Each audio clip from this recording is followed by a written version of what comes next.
We welcome you to Spanish Fork 17's coverage of varsity high school football, and it is our privilege to bring you today's crosstown rivalry matchup between the Spanish Fork Dons and the hosting Maple Mountain Golden Eagles here on Spanish Fork 17. Good evening again, folks. I'm Mac Branning. Alongside me, Chris Hurst. We are excited to bring you the action tonight. Chris, we've got a fun matchup, a rivalry that spans eons of time going on tonight. Yeah, so I believe it's could have only started in 2009 because that's when Maple Mountain was created, based on my stat research. Yeah, that's one eon, I think. Yeah, one eon. We're in our tonight begins the second eon of the Battle of the Fork between Maple Mountain and Spanish Fork High School. Right.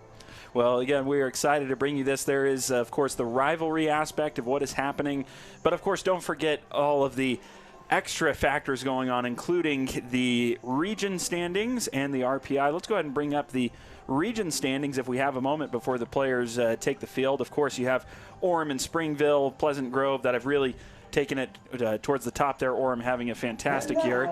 Here come the Maple Mountain Golden Eagles to their home field through the banner and to the cheers of their home crowd. But, of course, Spanish Fork and Maple Mountain down towards the bottom of the standings there. Not much is going to change based on these last few games, more than likely as far as the top of the region goes. But that's where both these teams stand at the moment. Yeah, and it's tough sledding after this game as well for some of these teams. As Spanish Fork has got Springville next week. We'll bring you that game. Should we look at the RPI real quick? Let's do it. Yes, Maple Mountain needs a win in the most desperate way as only 24 teams make the playoffs. They're sitting in the 25th spot. If they lose tonight, Spanish Fork's record won't help them out. That's how the RPI works. And Spanish Fork needs a win to maintain their playoff status. As you can see, Orem and Springville, though, are looking like they're going to have home games in the second round and get that first round bye as they're in the top 8. We head to the national anthem.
And with that, we inch closer to game time here on Spanish Fork 17. And let's go ahead and bring up our keys to the game for this rivalry matchup. Take it away, Chris. Yeah, our first key, brought to you by Triple T Heating, Cooling, Plumbing, and Electrical, is for both teams to be efficient in the passing game. Whoever's the most efficient, based on how they're running the ball, will have a leg up here. Turnovers have been huge, especially for Maple Mountain. A couple games I've seen, they've turned the ball over a lot, and they need to avoid doing that. And whoever can force, momentum swings momentum is a big part of football. So I think whoever can do those three things has a good chance of winning, as these are both our Spanish Fork teams here tonight. So that's always fun to have these cross-town rivalries. Yep. We'll keep an eye on those keys as the game moves along. We are, it looks like there's some sort of a event going on here over in the red zone there. My guess is they're going to hand the ball off to 46, and potentially he could score. Let's see. Does he have it in him?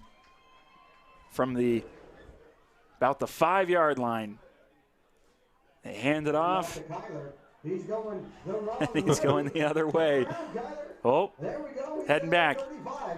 might be a little winded after this one, but there he goes through the hole and into the end zone. And there goes Maple Mountain, the whole team heading out to meet him in the end zone. Fun moment there. Yeah, they almost had to pick him up and take him to the end zone the direction he was going. Yep.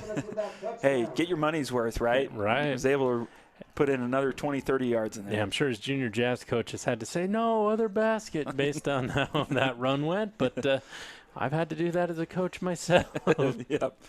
Well, what a fun moment there. Great that they could fit that in before the game. Special moment for all involved. I wanted to take a moment while we are waiting for things to pop up here to remind you of our YouTube channel here on Spanish Fork 17. You can see it on the screen there, youtube.com/Spanish Fork 17. If you want to keep up with everything that's going on in the community, of course, we know that the sports takes up a lot of the focus, but don't forget about City Hall events and other special occasions going on here in Spanish Fork. So find us again at youtube.com/Spanish Fork 17. And it looks like Spanish Fork probably lost the toss. And they'll kick off with Preston Jones kicking off there from the 40. And deep back for Maple Mountain. Looks like it's going to be Brooks Ross and Lyndon Robinson. Brooks Ross, the leading receiver for the Golden Eagles, coming in with 567 yards over the air. So here we go. 12 minutes on the game clock. And we are prepared for toe to meet leather. And the game is underway. Short kick, almost an intentional pooch kick that goes right out of bounds. Yeah, and so Maple Mountain will start with pretty good field position there as we have our first penalty of the game. Yeah. And no times came off the clock, so hopefully that's not a sign of things to come. Yep. Well, one thing we didn't talk about too much, Chris, is going into this game, Maple Mountain, been a tough year so far. One win. Spanish Fork is coming off of a victory over Payson, where their offense did start to get rolling as we have the we wait on the official penalty, but I think we know what it was, kicking it out of bounds. But Chris, talk us through a little bit about what both these teams are feeling coming into this game. Yeah, both teams have had a little bit of success throwing it through the air. Maple Mountain's had a lot of turnovers. Spanish Fork just seems like they've had a couple of games where they were close, but just lost by a hair. So I don't know if their record indicates how well they are. But it should be an exciting matchup tonight. First play, a handoff. Oh, no, a trick play. Little flea flicker back to the quarterback, and no one is there for the throw. I think that was intended. Yeah. Oh, and a penalty marker down, too. Well, I was going to say Tavita Tiona Aka, number 50, was about 15 yards down the field. Yeah, way downfield. So some trickery to start the game, but unsuccessful in a couple of fronts. Yeah. That one was pretty odd. I'm like, where is the flag? There it is. An eligible man downfield. Looks like the officials' mic is not working tonight, and it's probably a blessing. We're going to have to get our sign language together here. Remember what all these signals mean. Yeah. That one, yep, an eligible man downfield. So our Spanish Fork takes the penalty rather than the down there, so that'll bring up 1st and 15. It looks like, well, we have a 3-man backfield now. From what I can see, it looks like it is Cole Allred who is taking the snap for Maple Mountain. They dish it out quickly out to the perimeter and get a few of those penalty yards back and set up a pretty good second down. A little swing pass out there to Glassford. Glassford's able to get around the edge and pick up 7 or 8, so I'm guessing Spanish Fork wishing maybe they wouldn't have taken the penalty. I don't know. I'm with you. I usually lean towards just take the down, especially if it's going to be second and 10. But they run the risk. Now it is 2nd and 6 from the 39-yard line. And both teams huddle up, so the game pace is not going to be frantic like we've seen a lot of teams in no huddle, and actually Maple Mountain's going to have to hustle. They are 3 on the play clock here. Snap to Allred.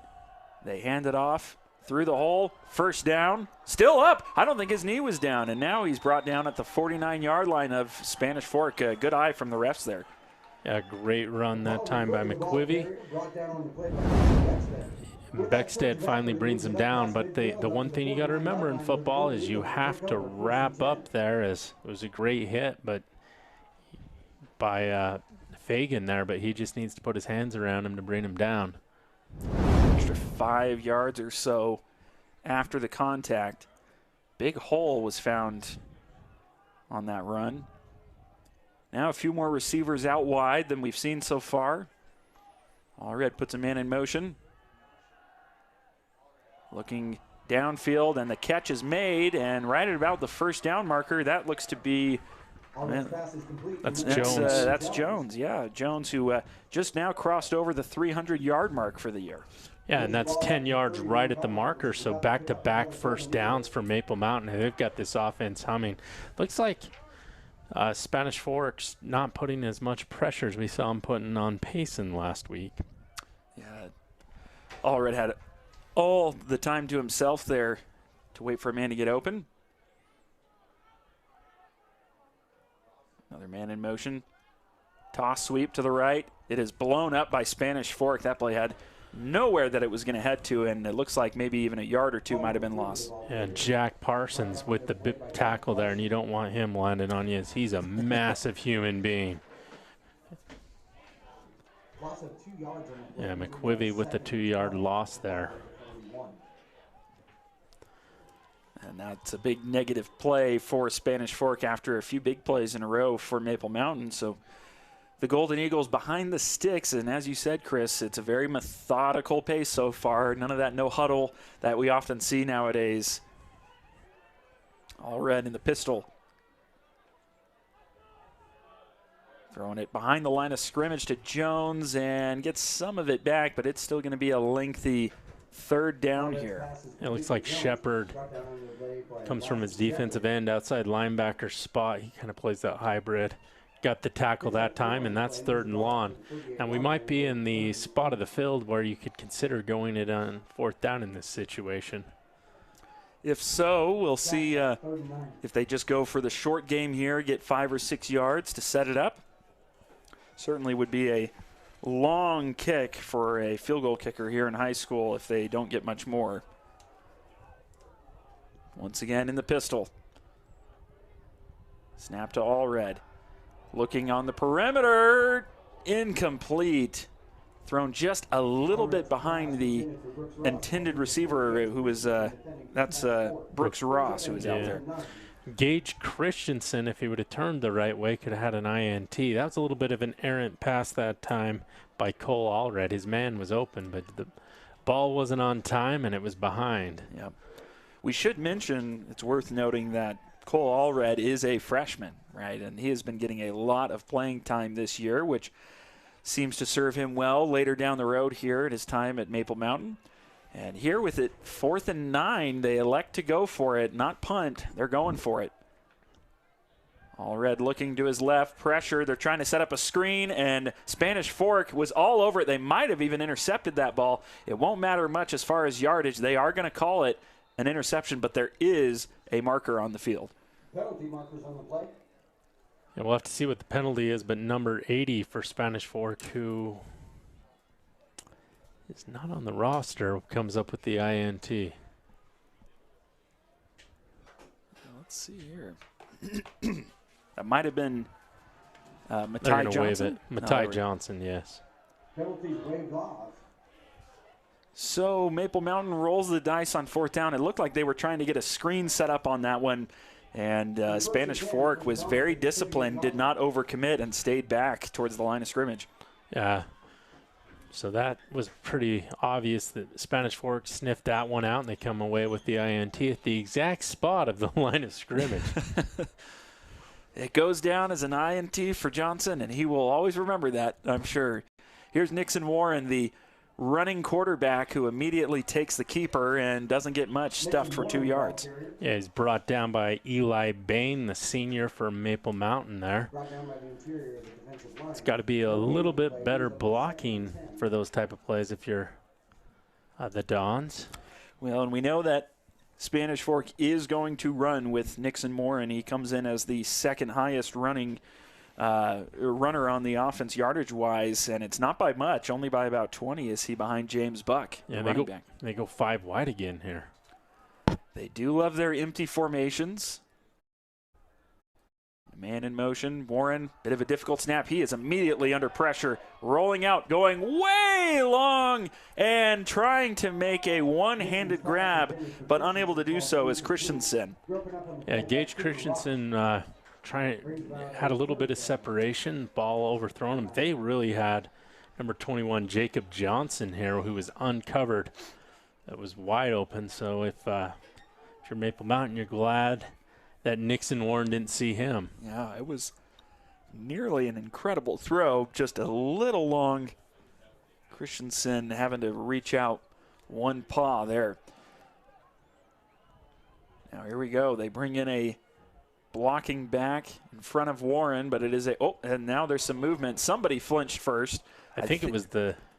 Yeah, I think it might have been Maple Mountain who jumped and then caused some movement on the line. I think it was Mateus Johnson that time in the backfield.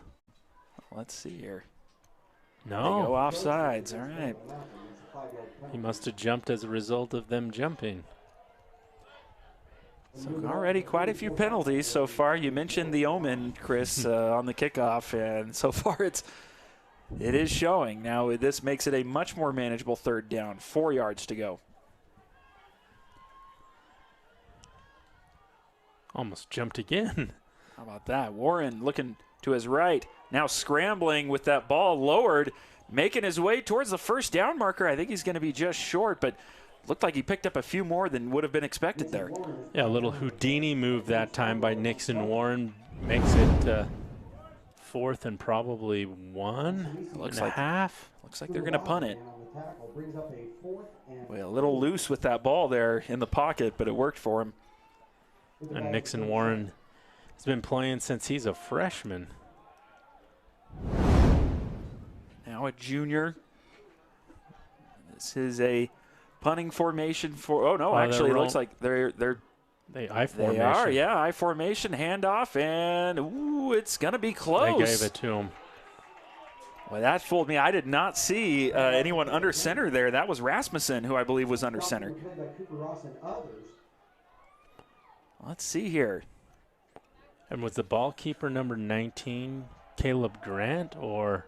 They give him the first. Yeah.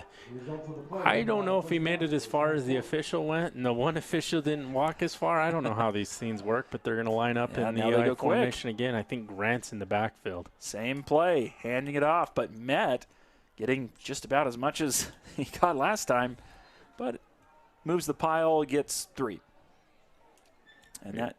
Yeah, we've seen Grant start to be a little bit more of a ball carrier here for Spanish Fork. He played Wildcat against Payson last week, the Wildcat quarterback, we should say. He's got 80 yards rushing coming into this, and they're going to do it again. The 6'2 junior. Again, under center, I formation, but they play fake this time. Now he's got a man deep. He is open. Boy, did that play fake work. Down the sideline and in the end zone. Spanish Fork with the touchdown. That one. Nixon Warren with the touchdown catch from Hawken Rasmussen. They go I formation. They ran 3 times up the middle, set up the play action fake there, and Warren goes deep. He gets, not only did he's the starting quarterback, but now he's your leading wide receiver if you're a Dons fan. Well, how about that? Warren, I could see it down the sideline there, played it perfect. We're going to talk about the quarterback there, Rasmussen, how he faked it, but Warren did a fantastic job down the sideline as well. He kind of paused, waited for that opportunity, and then booked it down the sideline to get that separation. A masterfully done play action for the Dons, and the kick is good. So with that, the Spanish Fork Dons now take a 7-0 lead here with about 6 minutes and 20 seconds to go here in the first quarter, which gives us a great opportunity to once again show you our sponsors here at Spanish Fork 17. Triple T Heating, Cooling, Plumbing, Electrical, Lance Wilson State Farm, Edward Jones Financial Advisors, Mike Mendenhall and Tyler Mendenhall, the attorneys of the Utah Legal Team, Spanish Fork Community Network, and 2 Jack's Pizza. Again, a special shout out to our sponsors here at Spanish Fork 17. And next week, you can catch us at Spanish Fork when Springville's going to be visiting there. That should be an exciting game. Those rivalries been heated since I think the high schools were created in the early 1900s. That one's a few more eons. That's like 6 eons ago. Yep, big matchup, a lot on the line RPI-wise for both schools, of course, with every game, but especially for Spanish Fork trying to move up there. Here's the kick. Caught at about the 1 yard line, and it will be returned. It's looking for a lane. Lyndon Robinson. Robinson just whirling his way around there. That was a long kickoff return time-wise, but just back to the 25-yard line. It went in slow motion, and I'm wondering when the high school level is going to let the kicker line up at the 45, and the players will be 10 yards. We'll have a landing zone and whatever else we've done to make special teams a little bit less special, if I dare say. Yeah, they're pretty bland teams now, but here we go. Now it's a lot safer. Some of those NFL collisions on special teams were insane. Yep, that is true. Now Maple Mountain's going to start from the 26. They did move the ball pretty well in that first possession. They hand it off wide to the left and only picking up about a yard. I believe, is that McQuivy once again? Or is that McGarry? Apollo McQuivy with the carry. He's got the best hair on the team. That's how I can identify him. Yeah, he too is a freshman. So how about that? Maple Mountain with 2 freshmen in the backfield to start this possession, and I think for most of the game to this point. Yeah, McQuivy's a name that's been a ball carrier for Maple Mountain in the past. It's either a really common name or some sort of relationship there, I'm going to assume. 2 receivers out wide. McQuivy goes in motion. Now keeping it is Allred. Stuffed. Not much. So much for that first possession for Maple Mountain. Now they're stuffed on 2 straight plays to begin this drive. Yeah, Maldonado with the tackle for Spanish Fork. Big defensive play. And this is a big third down. You're down 7-0 here for Maple Mountain, and you don't want to punt and give Spanish Fork the ball, especially when your defense is probably a little bit tired. Yep.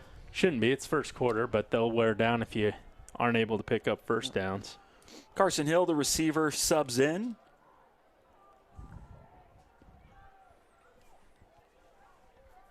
And a big third down. 7 to go for Maple Mountain. Allred drops back, pressure up the middle, looking for something. He's got a man and just let him a little too much. That was Sarah who he was going for. Cruz Sierra. Just off his fingertips, and that was just a little out of his reach. Of course, some would argue if you can touch it, you can catch it, but it's very easy to say from this position. Yeah. We've had a couple of near one-handed grabs so far in this one, neither one able to be brought in.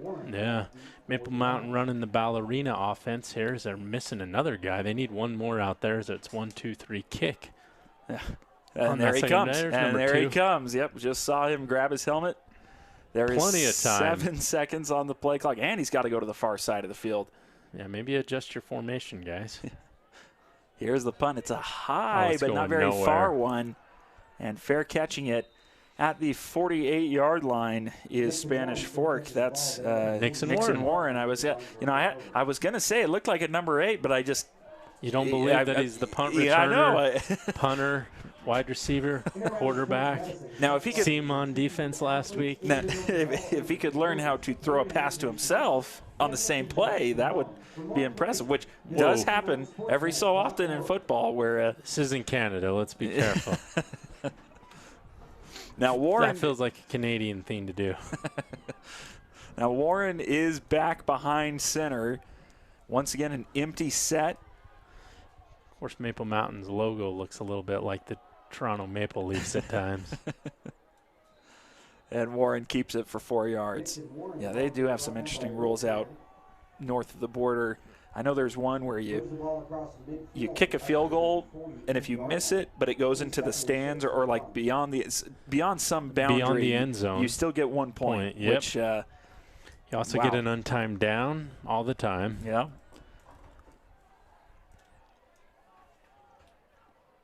Warren trying to draw Maple Mountain off sides again. They are showing pressure. And it's crazy how many different formations Spanish Fork will run.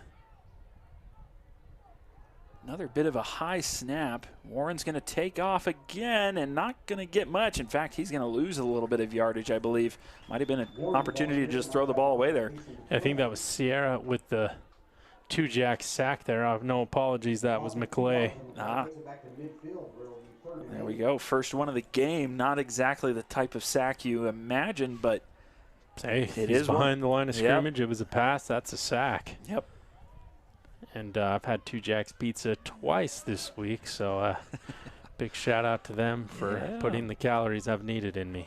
Man, that's good. Just, oof. Always recommend it. Anytime I have visitors that come and they ask where to go, that's where. Warren again under pressure, still up, throws it into traffic, intercepted. That one is going the other way. That's intercepted by number 4 for Spanish Fork. That's Ethan Antonino.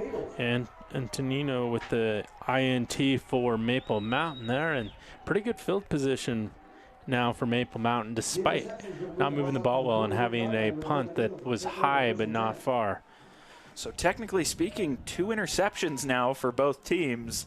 One of them not necessarily a big one that didn't flip the field too much, but that one right there for Maple Mountain, huge. Yeah, the first game that we did here at Maple Mountain was Pineview, and I think we had 8 interceptions between both teams before halftime. Wow. Oh, wow. Well, we are on a pace right here. I don't know about 8 by the half, but certainly a few. McQuivy keeps it. That might have been one where Allred, not sure if he had the opportunity to keep it, but had some green grass. I'll tell you what, it was interesting with Warren there. 2 straight plays with some decisions that coaches might want to talk to him about. That second down, taking the sack rather than throwing it away. The third down, just forcing it in an opportunity that didn't look very good. And that's something that both these quarterbacks will need to mature and grow and know when to take the chance and when not to. We saw that last year with Smith for Spanish Fork. He really matured over his career. He's making some great decisions.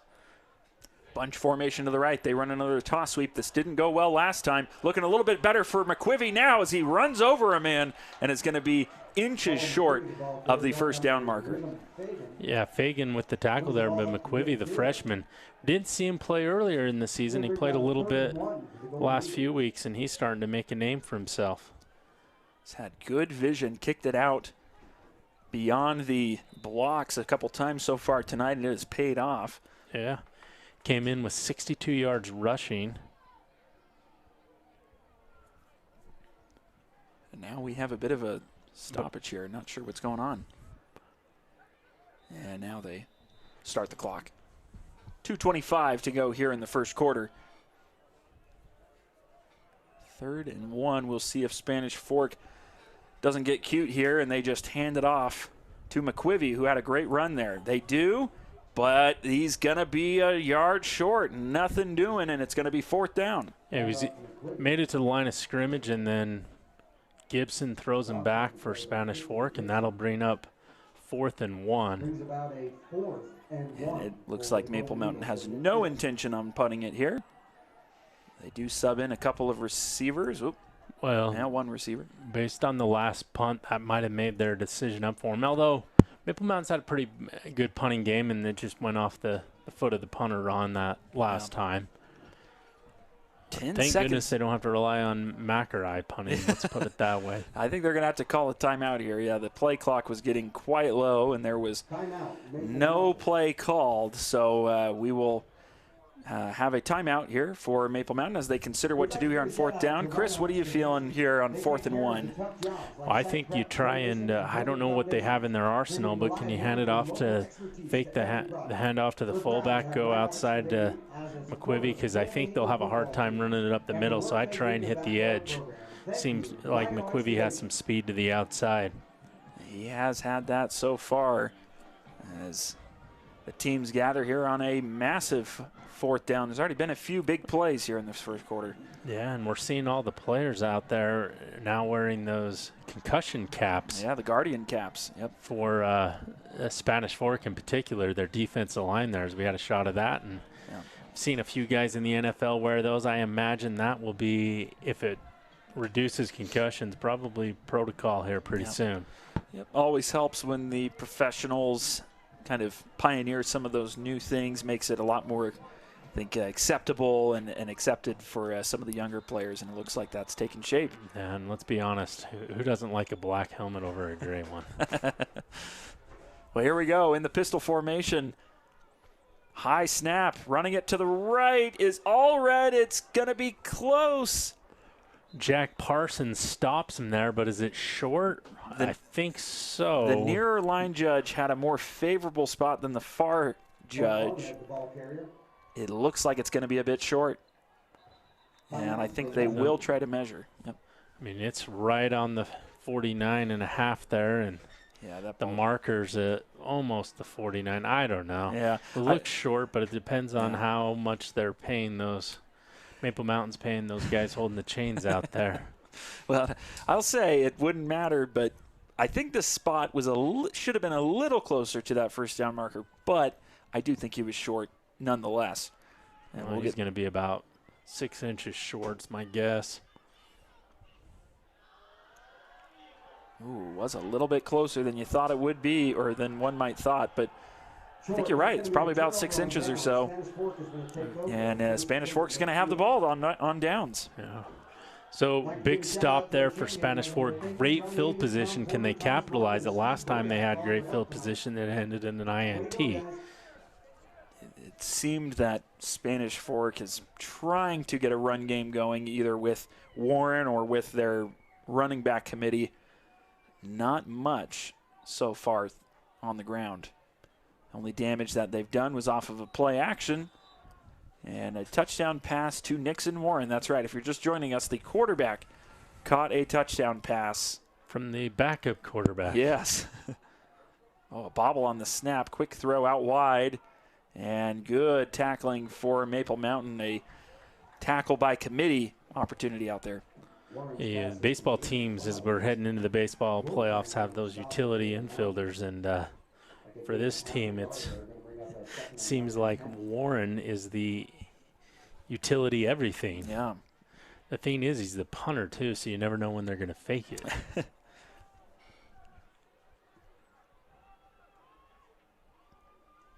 So 1 yard gain, 2nd and 9. Both teams struggle to rush the ball. Oh, and there is another two-jack sack for Maple Mountain. A couple guys got there. Scarborough was one of them, 37, and we've got a injured Golden Eagle down there. Yeah, we'll see if we can put glasses on who that is down there. I think it's probably Brooks Ross, number 6, but I could be wrong. Yeah, not quite sure yet.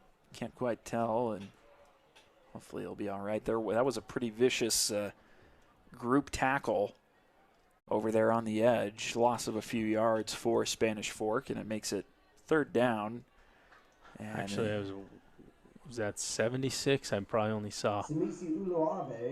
Yep, Uluave was down, but is now up as he gingerly makes his way to the sideline. Probably was part of that vicious sock, the other guy on it, and Uluave. I saw the 6. I didn't see the 7. Yeah. My apologies to Brooks Ross. No worries. So two good plays for Maple Mountain on defense, getting some helmets to the ball carrier on back-to-back plays. First the swing pass out wide, and then the sack on Nixon Warren there. Maple Mountain has shown that they want to heat up the quarterback in the backfield today. Say what you want about Maple Mountain. They've struggled in the win-loss record, but this team came in with a lot of sacks on the season and have had already 2 or 3 in this quarter. Under pressure again, but getting free is Warren, looking to make something happen deep. Another dangerous throw, but it actually was nearly completed. That one was intended to, let's see, who was that? That was number 4, Jackson Clower, yeah, the junior. Yeah, the Golden Eagles came into this game with 14 sacks. So averaging about 2 a game. They'll increase that after tonight for sure. And yeah, back-to-back. Well, we had a 3-and-out, INT, 4-and-out, now a 3-and-out. Yep. A lot of offense going on. Yep. few seconds left on the quarter as Warren does a rugby-style kick there that goes out at about the 25, it looks like, with 2 seconds remaining here in the first quarter. Oh, they're going to mark it up to the 30. All right. So a few extra yards for Maple Mountain, who had a really good first possession, a few first downs on consecutive plays. Things have gone a little bit more stagnant for the Golden Eagles since then. Yeah, in my opinion, the big difference was that pass from Rasmussen to Warren for Spanish Fork. Outside of that, both teams have gotten a few yards here and there, but really not a whole lot of consistency. So maybe it'll come down to big plays. Yep, and that has resulted in our 7-0 game with Spanish Fork on top. Both teams with some trickery to begin. Maple Mountain's first play of the game was kind of a reverse flea flicker that did not go great. They swing it out wide to McQuivy and taken down behind the line of scrimmage for a loss of 5. And that will take us to the end of the first quarter. So once again, Spanish Fork up 7-0 over the Maple Mountain Golden Eagles. We're just barely getting started here, folks. We look forward to having you stick around with us. We'll head to a short break and be back here soon on Spanish Fork 17.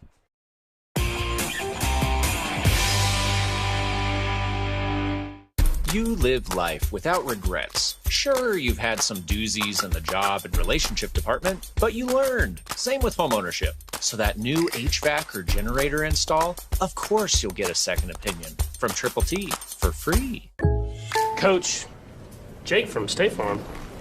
Well, Patrick, it's official. You saved with home and auto insurance. You're the league's most valuable bundler. Hey, you done? Contact State Farm agent Lance Wilson today.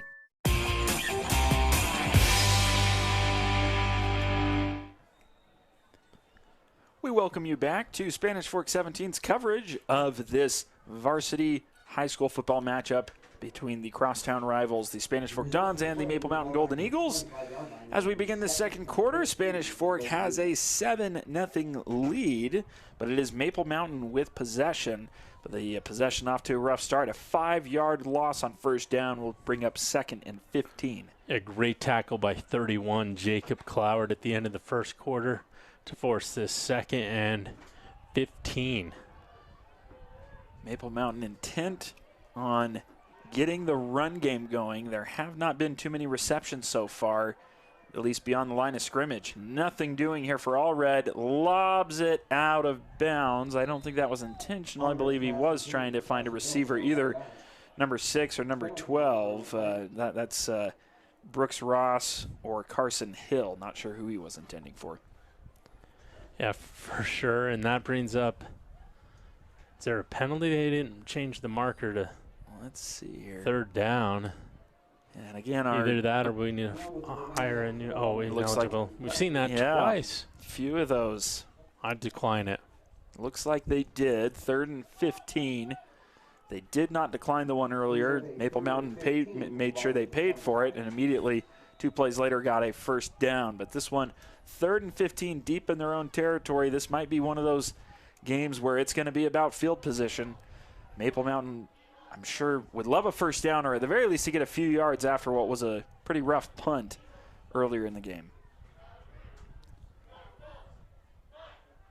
Allred steps up in the pocket, looking over the middle, and it's intercepted by Spanish Fork at the 35, heading towards the boundary. 30, 25, and taken out of play at about the 19-yard line. That pass is intercepted by Mason Snow. And great return by Snow. He read the quarterback that time like a book. Cole Allred was staring down his receiver, and Snow made him play. And that's a name we haven't called very much, so that's probably a pretty big moment for Mason Snow. That is his first interception of the season. And we were talking about field position, the possibility of a punt. That was the one thing you really did not want there. Yeah, if I'm Spanish Fork, I might go back in that I formation. And they are, because I see the personnel. Yep, here we go. So again, that is Rasmussen in under center. Grant in the Warren. backfield, yeah. Oh, they do hand it off this time. Blockers in front and a 9-yard gain for, that's Grant. Yeah, Grant, he plays the Wildcat quarterback, and when they go in I formation, he dots it. 1 yard to go. Well, let's see. The scoreboard says first down, but it is second down. They handed it off again to Grant, but a flag goes flying in a spot that could be a holding. Yeah, willing to bet that it is a hold in the middle of the field. Not willing to bet too much, but maybe 7 pence. I don't know what that is. The Spanish Fork offense is moving back, and it is a hold. Holding on Spanish Fork. Again, we if you're joining us just now, we do not have the mics working for the refs, for us and for the stadium as well. So we have no idea who that was called on, but it is on Spanish Fork.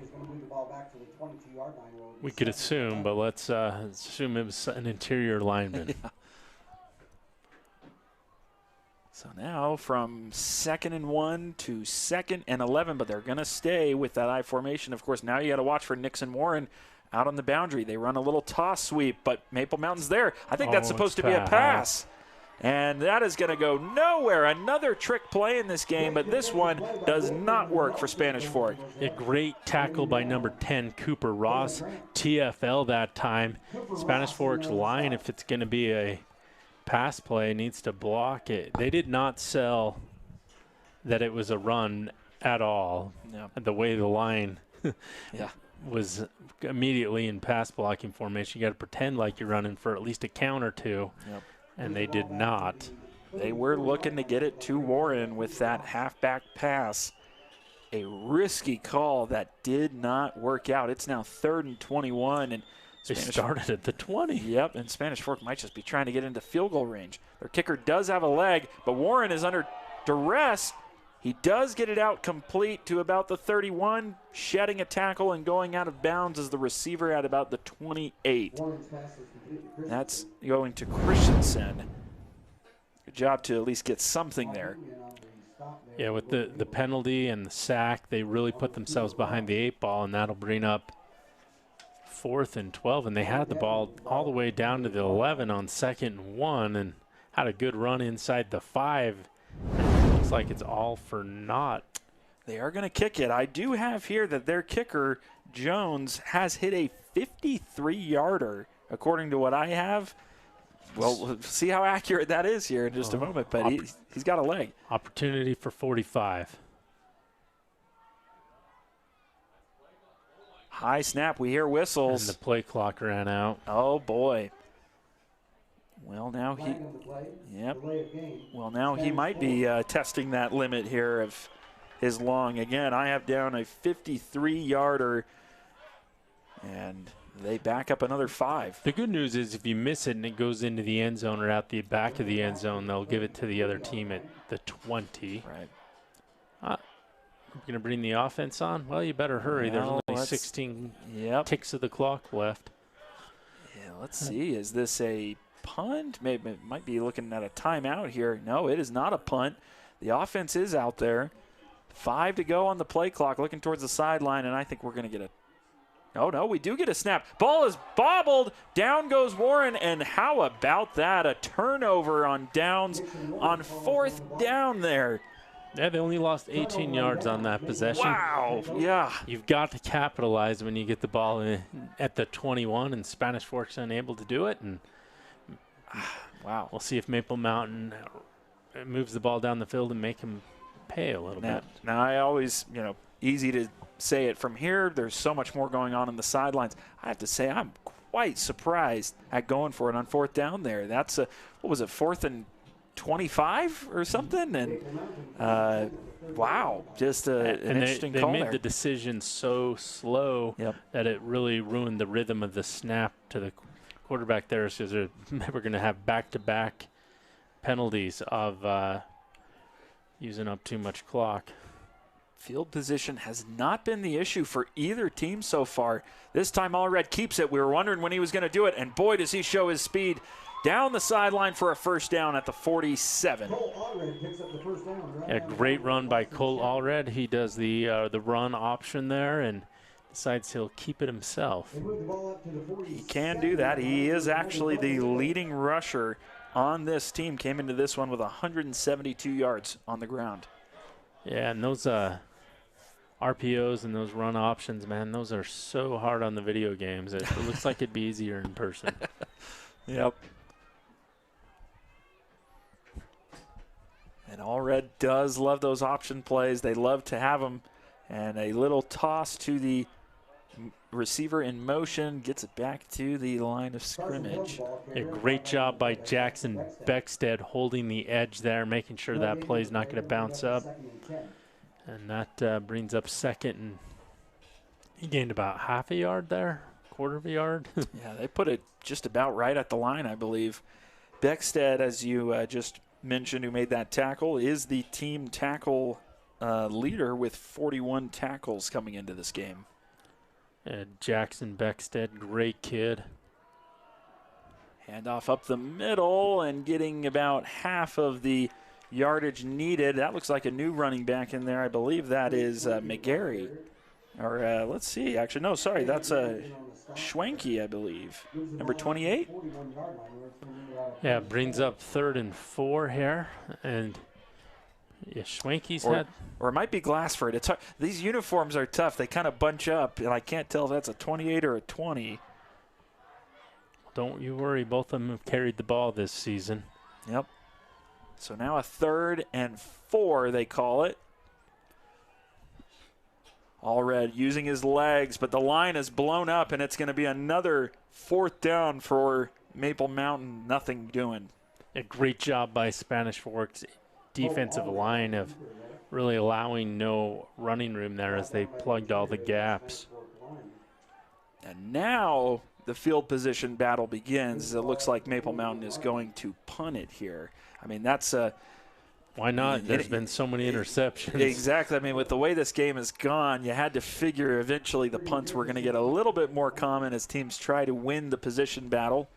And I swear at the high school level, it looks like the first 1 to 14 is going to win, and then in the second half of these games, there's like 30 points each team. Yep. They do bring some pressure. This one looks like a better punt. That's going to hit at the 16 and take a perfect roll, and it goes out at about the 4 or 5 yard line. So what a redemption for the punter for Maple Mountain, that one. I think, was that Nash Jackson with the punt there? Well, let's see here. I think that's who it was, but like you said, these numbers are hard to read. And there is now 7 minutes to go here in the quarter. Maple Mountain with a wonderful punt. We'll see how much it pays off for them. This is really the first deep in your own field position moment that either offense has had. And, you know, both these teams are going to play hard. They both want to make it to the postseason. They're right there on the edge of not making it, or in Spanish Forks, barely making it. A lot on the line. Maple Mountain dials up pressure. Was that? It might have been tipped. They're going to say it's incomplete, though. It hit the ground. Yeah. Ball bounces right into Jacob Johnson's hands, and he's sold it like he caught it. But that I saw a few of those little black beads or whatever those things. A little bit of rubble. Yep. It's interesting. Colorado actually uses wood chips because the rubber pellets are banned in Boulder, Colorado. Really? That sounds fun to play on. You know, I got a sliver. I played one game of high school baseball on a turf field. In the warm-ups, a player got a bit of that rubber in his eye, and we knew that we weren't in Kansas anymore at that point. Pressure up the middle. Warren escapes, and a bit of a risky throw, but a fantastic throw that is completed to Cloward for a first down. Oh, and there we go. There's a penalty marker. Somebody lost a helmet. You wonder if that might be part legal of it. hands to the face. Usually you get help doing that. Yep. Was that and if it was a holding, Wolf Graham that lost his helmet, and he's getting some looks. He's just a junior. Well, let's see. I actually didn't see any penalty called, unless we might have missed it. Either there was no penalty or maybe it was declined, but it is a first down for the Dons. Now away from that goalpost behind their back. They hand it off on the edge, and now getting some green is Cloward in front of him, shedding tackles. He's still going deep into Maple Mountain territory and down to the 36-yard line. There goes Cloward. Great play design. Spanish Forks really struggled to run the ball this season, but not tonight. They've had some good runs. And Cloward came into this game with 28 yards rushing. I'm going to say he's doubled that on that run alone. Well designed and well timed. And isn't this just how football goes sometimes? The offense is having trouble moving the ball. An opportunity where the Dons are at their own 5, and a few plays later they have flipped the field. But this is quickly. Yeah, and this has been the area of difficulty for both teams, honestly, crossing this midfield marker. Warren gets it out quick on a little curl route, inching towards the first down marker. They're going to give it to him.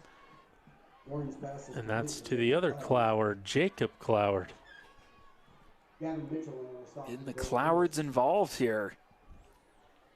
And now they move a little bit quicker. They still met up for a huddle, but quicker pace, 25 seconds on the play clock. Maple Mountain bringing some pressure. Hand it off. And it looks like about 3 yards gained. Yeah, that time they give it up to James Buck. He's able to get a few yards, and James Buck's the leading rusher heading in tonight with 209 yards. Yeah, we hadn't seen much of Buck so far, at least as I can recall. I think that's the first time we've called his name tonight. And if I'm not mistaken, he's either a freshman or sophomore. I don't have the grade on my... I've got him as a sophomore here. They hand it off to him again, but he's in trouble, and well, another penalty marker goes down, and also Buck is taken back behind the original line of scrimmage. Yeah, some Spanish Fork gets to this side of the field, and they're like the kid that ran on the first play. They just start heading the wrong direction. That's right. If you missed it, they had a kid take the opening handoff, and we do have a hold, and he went the about to the 40-yard line before they told him, you got to go the other way. Yep, it has been a challenge, and I think Maple Mountain does, at least in my opinion, I think they do the right thing here. It would have been 3rd and 11, but instead they take the penalty, although it did not go as far back as you would have thought since they were 5 yards past the original line of scrimmage. Yeah, it was a 10-yard penalty, and the run was about a 5-yard loss, so this probably takes Spanish Fork to the edge of field goal range, though. Empty set. Man in motion. All receivers to the right of Warren. And again, there's pressure. And this time, he's trying to Houdini his way out of it, but it's getting worse. And there is a penalty marker. I think that might be a face mask. We will see. And then, and another. Okay. So I think what we're going to have here is a late hit, and then we'll have to see if that was a hold or face mask or what was going on there. Wow. But it could be dual penalties because the one was after the play, so they'll tack those. They'll stack them. Let's put it that way. We'll have to. I like stacking discounts. We might be stacking penalties. We'll have to pay close attention here. Again, we don't have the mics working for the ref, so we'll try to interpret this.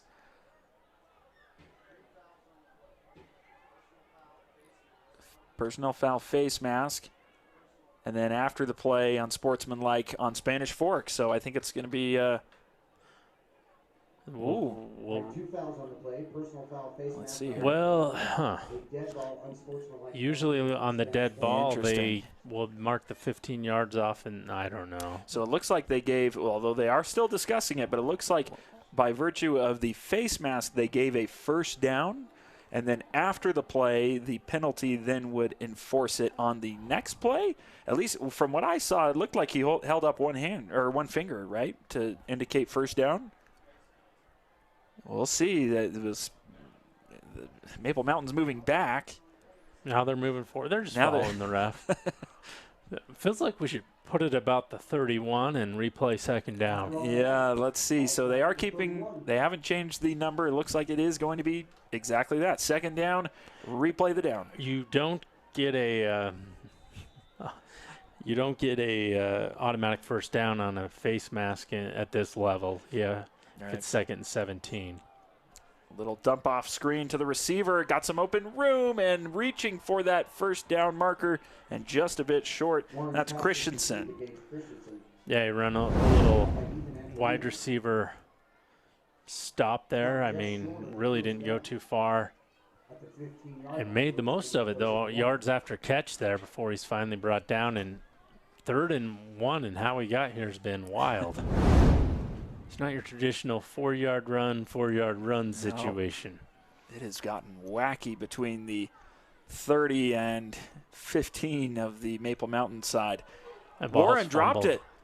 The second time we've seen that, but he makes a good recovery and gets the first down. Woof. Yeah, the center snapped it against the guy going in motion, and that's what cost Spanish Fork a state championship last year. That got our friends from Crimson Cliffs going. Or maybe they're not our friends. I don't know. I thought everybody was our friends. So. Yeah, do not love seeing that. There's been a few of those tough snaps, honestly, for both sides, but definitely on Spanish Fork. Now it's first down. Warren going quick. We just saw them do this earlier on the curl, and just short of the first down. They can get a first down without getting the touchdown. That one was to Cloward. Henry makes the tackle. So now Maple Mountain needs to bow up here. We have some whistles and a timeout for Maple Mountain, their second timeout that they've taken. While we have a moment, let's go ahead and once again run through our sponsors here at Spanish Fork 17. We have Triple T Heating, Cooling, Plumbing, Electrical, Lance Wilson State Farm, the attorneys of Utah Legal Team, Mike Mendenhall and Tyler Mendenhall, the financial advisors at Edward Jones, Spanish Fork Community Network, and Two Jacks Pizza, our special sponsors here at Spanish Fork 17. Yeah, and they've made these broadcasts possible and tonight and all of them this season. And if you want to subscribe to the Spanish Fork 17 channel, you can watch all of these games on YouTube. Also on your Spanish Fork app as well. All sorts of good ways to watch it. Yeah, there's a lot of different ways to see these things. We're all over the place. Well, we reset now with the ball at the 3-yard line. A few different things. Ball at the 3, first down marker at the 1, and then, of course, the end zone just beyond that. Going from the I formation again. Handoff. Reaching to the goal line. Touchdown for Spanish Fork.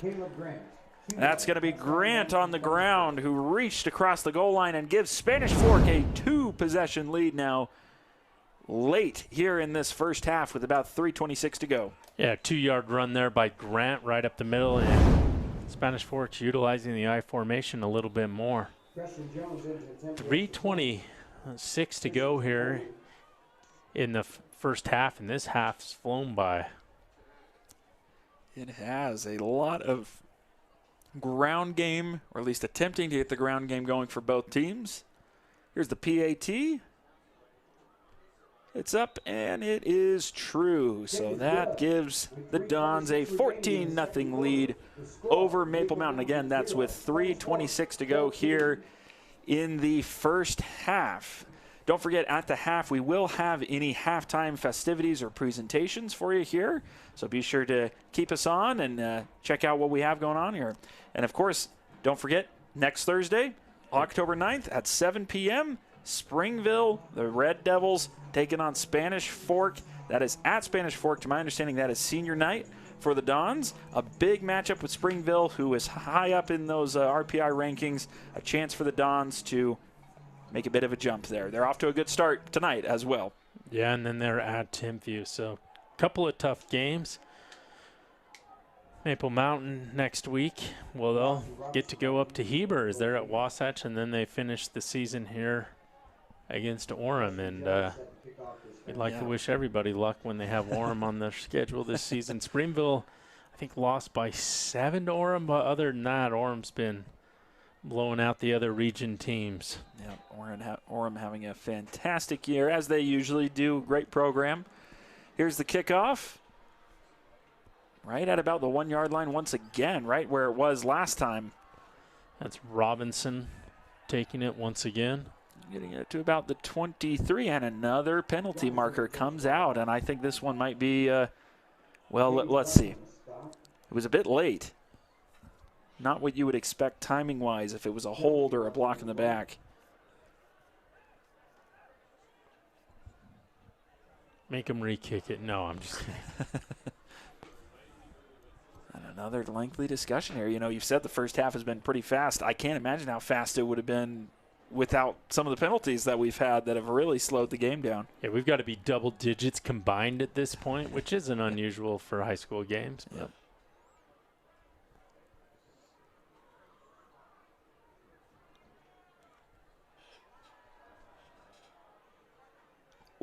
He doesn't know what way to point. We are going to go with where he's pointing now, which would be against Maple Mountain, and that is with 3:19 to go in the first half and down 14-0. Spanish Fork gets the ball to start the second half. That is a killer penalty for Maple Mountain.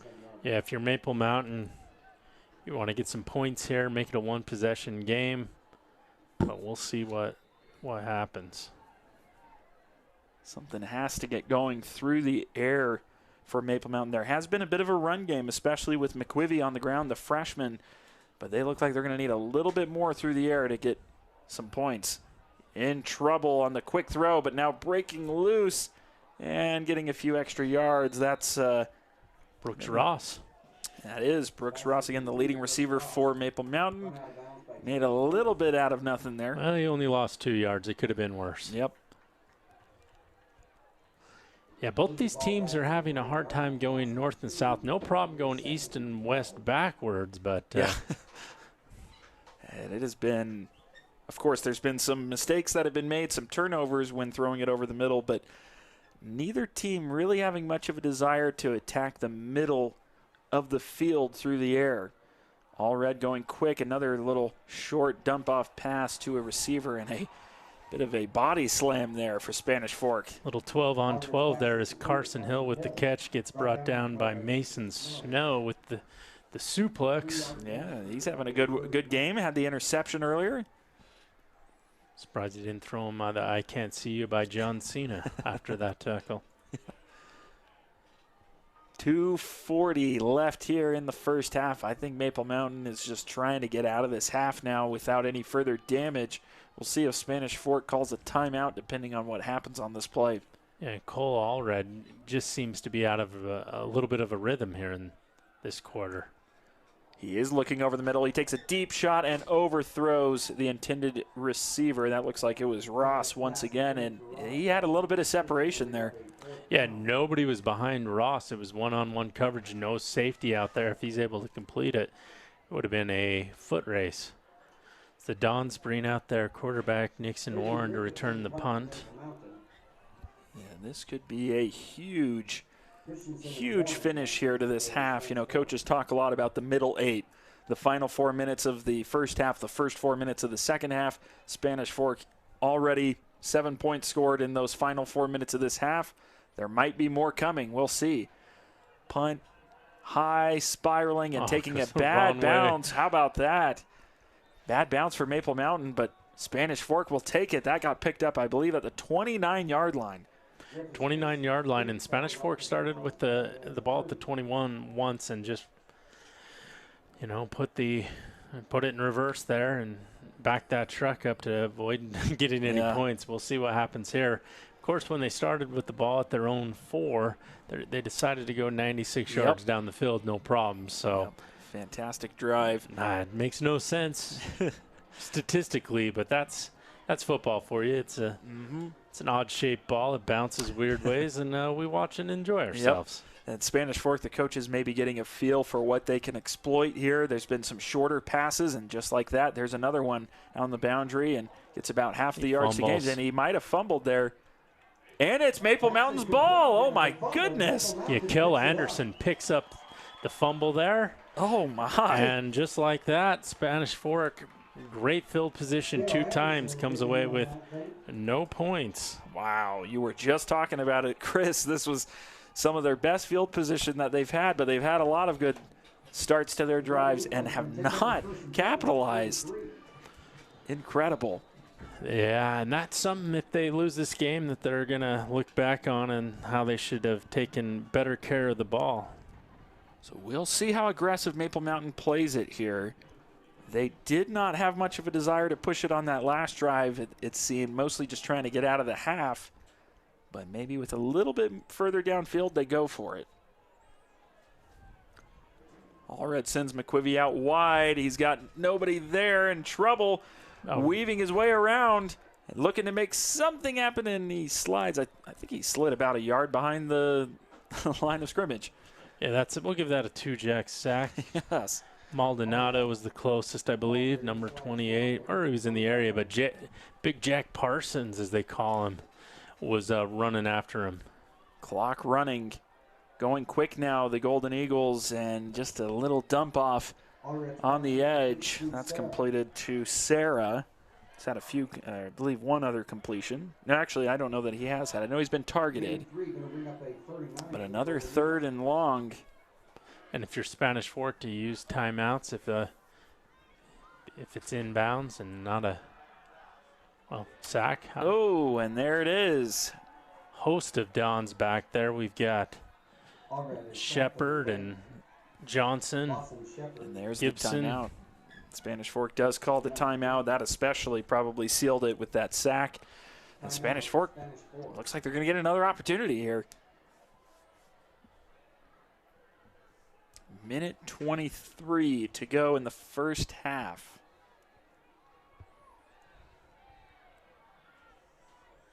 And with the timeout called, the teams do huddle up here. There's not too much to discuss in this situation. Looks like it's probably going to be a punt. Hey, punt, don't let him score. And if you're Spanish Fork, block that punt. Let's get some more points. Let's get a – because if you're Spanish Fork, you're able to put some points up, get it a 3-possession lead, and then go out on your opening drive and get some more points. It seems like Maple Mountain's already trying to press a little too much. And this is a rivalry game. I imagine some of these kids knew each other from City League ball and other events. They've been playing each other probably in football since they were in the Mighty Tight League or whatever they call this. Yeah. Little League football. Oh, a bad snap. And a nice recovery from the punter and a pretty good punt there that goes past the 50. Warren in trouble and going to be brought down. Wow, what a recovery there for Maple Mountain. Yeah, Will Carlson with the great coverage.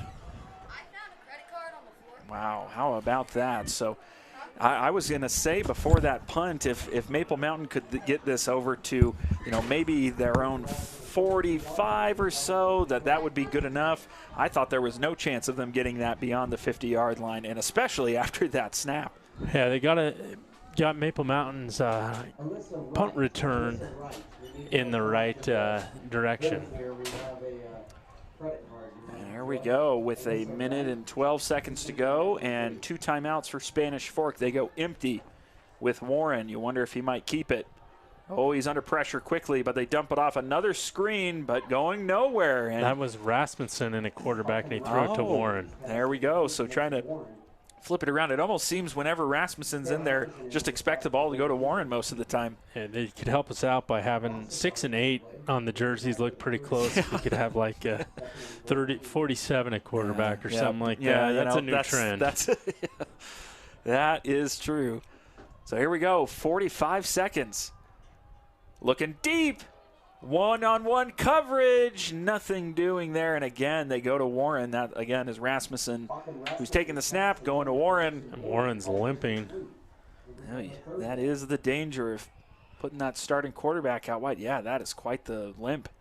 He looks like he just got off the bull at the rodeo, the way he's got that PRCA Fiesta Days limp going on. Yep, man, that was that's the risk you take, putting your starter out there. But Rasmussen has plenty of experience. He has, coming into this, 261 yards. I think he's probably broken the 300 mark after his touchdown to Warren. Third down, or excuse me, a handoff there, and it goes pretty far. That's number 80, Johnson, for Spanish Fork. That was 3rd down, so it is now 4th down, and now Maple Mountain calls a timeout. That's a little interesting. I thought they might want to go to the half, but then again, you never know with a punt. As we just saw, there could be a bad snap, hike it over the punter's head, so I guess I do get that. Yeah, this game is wild. Yep. Wild momentum swings, as in there is no momentum because they'll take it back the next play. I guess if there's one thing that Maple Mountain can take from this, yes, they're down 14-0, but considering the field position. Yes, it could have been a lot worse. Even late, the last couple of possessions for Spanish Fork could have been a lot more put on the board. Well, 4th and 5 here. If you're Spanish Fork, I imagine you're just going to, and Warren's walking a little bit better now.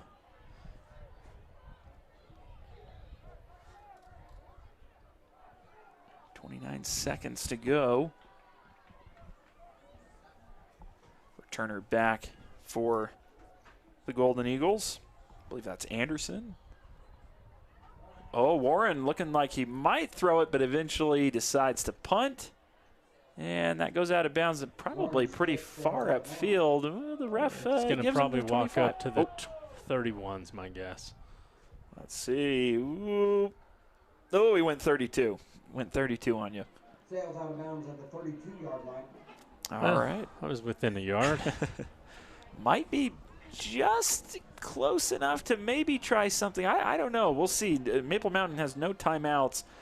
When they have tried to throw it downfield, it hasn't looked too pretty, well, so it's a little risky. If they don't get it out of bounds and it's past 10 yards, the clock will stop, but you got to go up there and you've got to spike it. And I imagine I would probably just run the ball and say, you know what, let's not get a pick six. Let's see what we can do in the second half. It's a whole new game.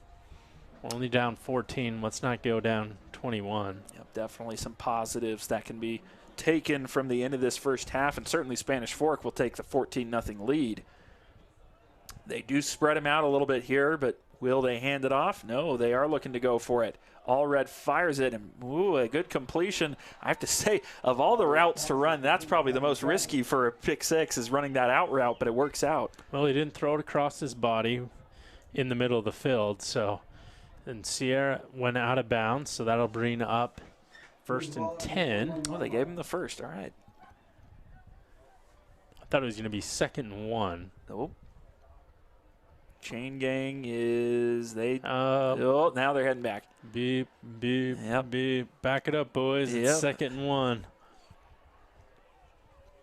Clock does stop either way. Maple Mountain probably not too concerned about the downs. They have 16 seconds.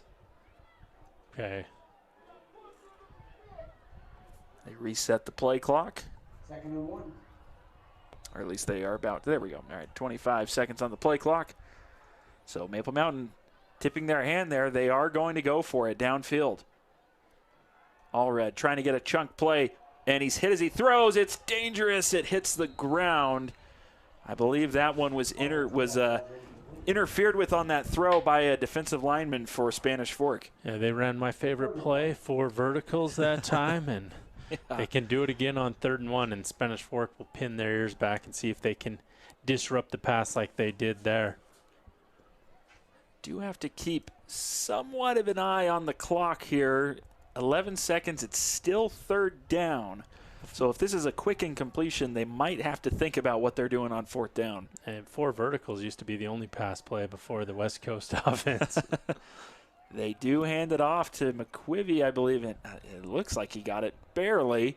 They can get one play off, but they've got to line up fast. Yeah, 6 seconds to go, and I think they're just going to take it to the half based on the demeanor here from the offense. Clock is running.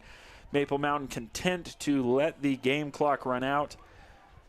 And we have the end of the first half. So at the half, we have a bit of a defensive battle, but Spanish Fork, a couple of big plays that they have taken advantage of.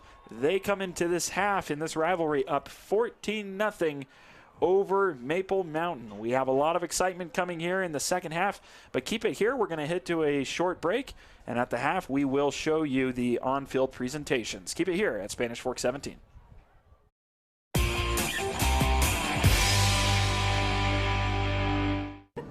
What does it mean to be rich? Maybe it's not just about the places you can go, but also the people who welcome you home.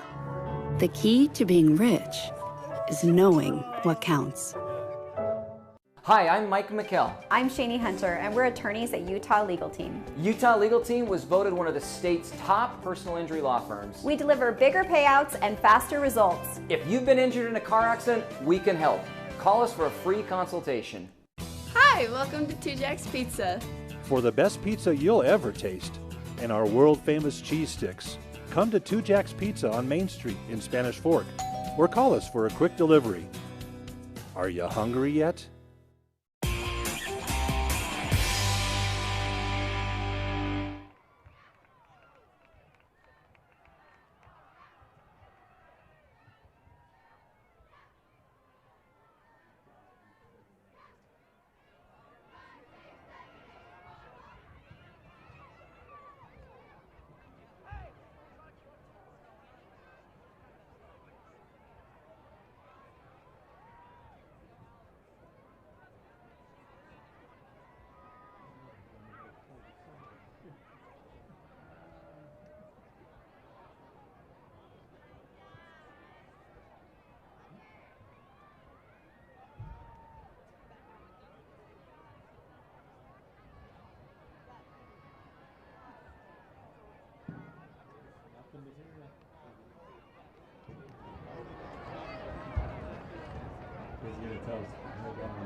I kept the script.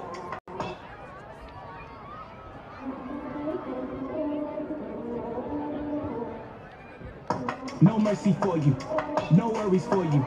That Game of Thrones, don't sissy on you. I kept the script, I roll the dice. Don't fall asleep, cause I'm working nights. Hey, you trying to shut me out, it's getting blatant. Hey, I come and see you, not no hesitation. Yeah, I'm really, really tired of being patient. If you won't give it to me, I'ma take it.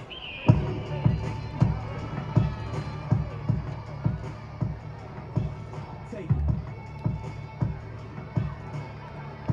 If you won't give it to me, I'ma take it.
The Maple Mountain Elevates.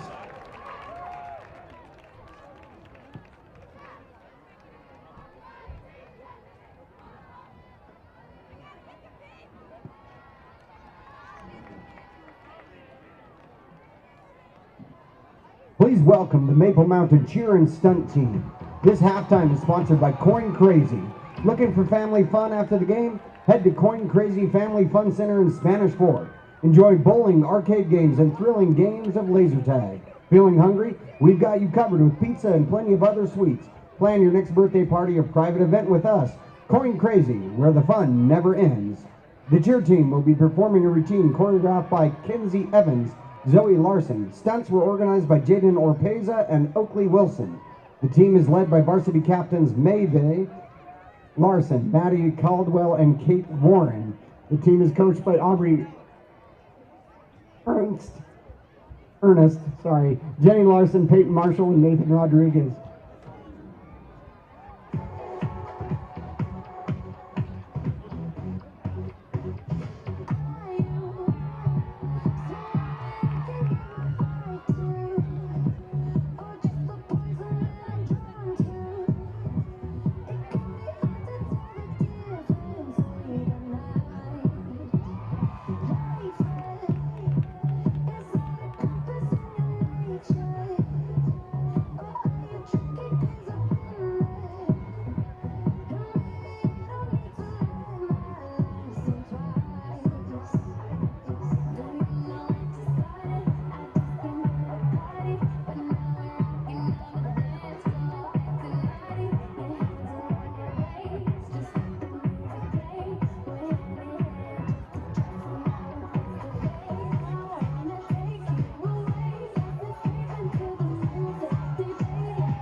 the Maple Mountain Cheer and Stunt Team.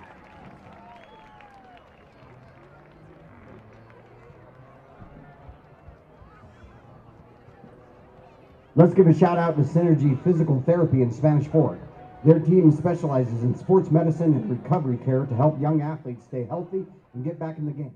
Thanks to Synergy.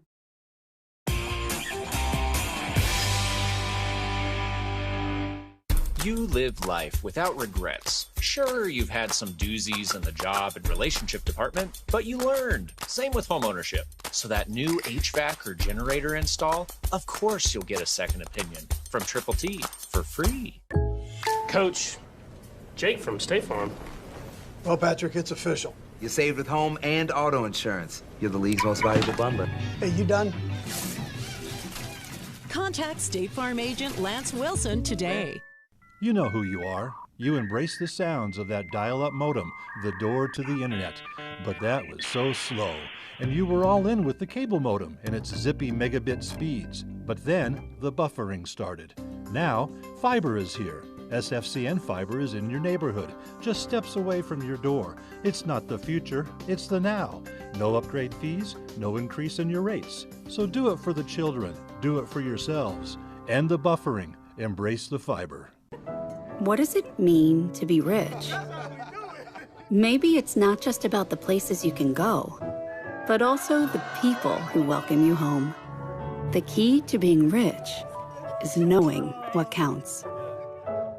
Hi, I'm Mike McKell. I'm Shani Hunter, and we're attorneys at Utah Legal Team. Utah Legal Team was voted one of the state's top personal injury law firms. We deliver bigger payouts and faster results. If you've been injured in a car accident, we can help. Call us for a free consultation. Hi, welcome to Two Jack's Pizza. For the best pizza you'll ever taste and our world-famous cheese sticks, come to Two Jack's Pizza on Main Street in Spanish Fork or call us for a quick delivery. Are you hungry yet?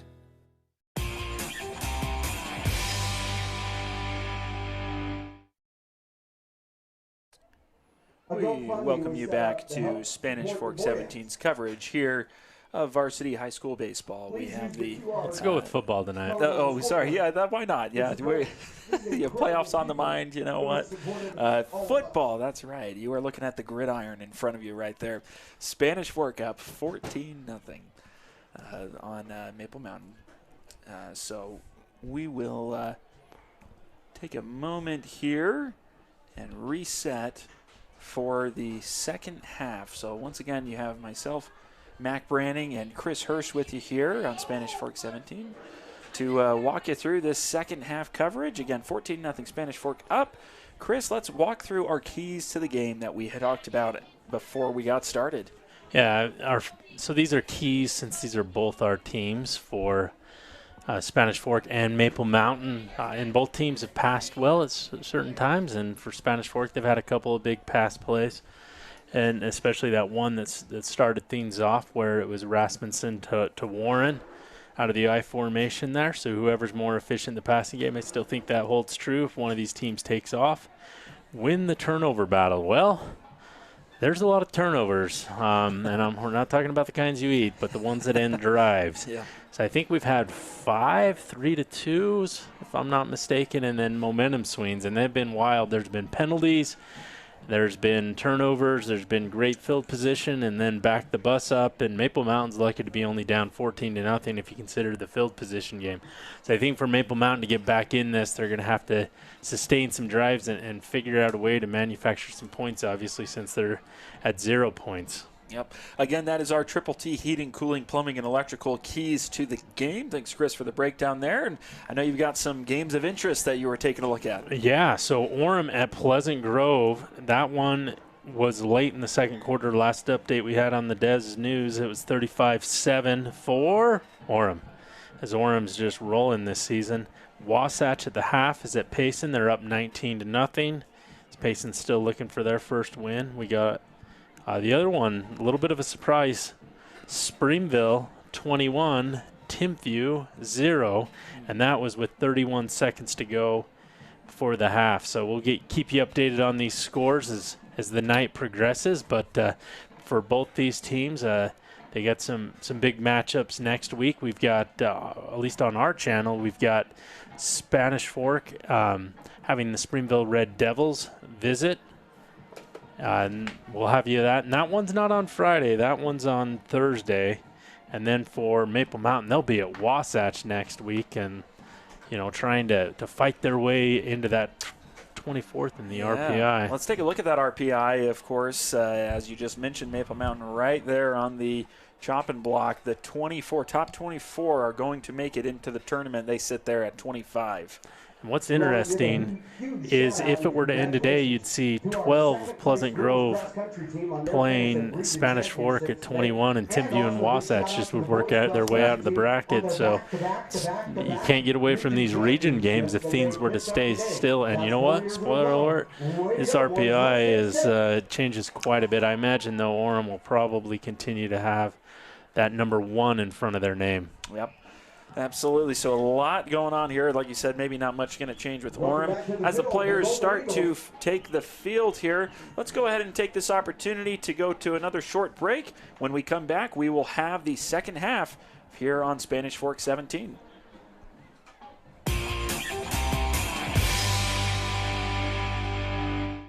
You live life without regrets. Sure, you've had some doozies in the job and relationship department, but you learned. Same with homeownership. So that new HVAC or generator install, of course you'll get a second opinion from Triple T for free. Coach, Jake from State Farm. Well, Patrick, it's official. You saved with home and auto insurance. You're the league's most valuable bundler. Hey, you done? Contact State Farm agent Lance Wilson today.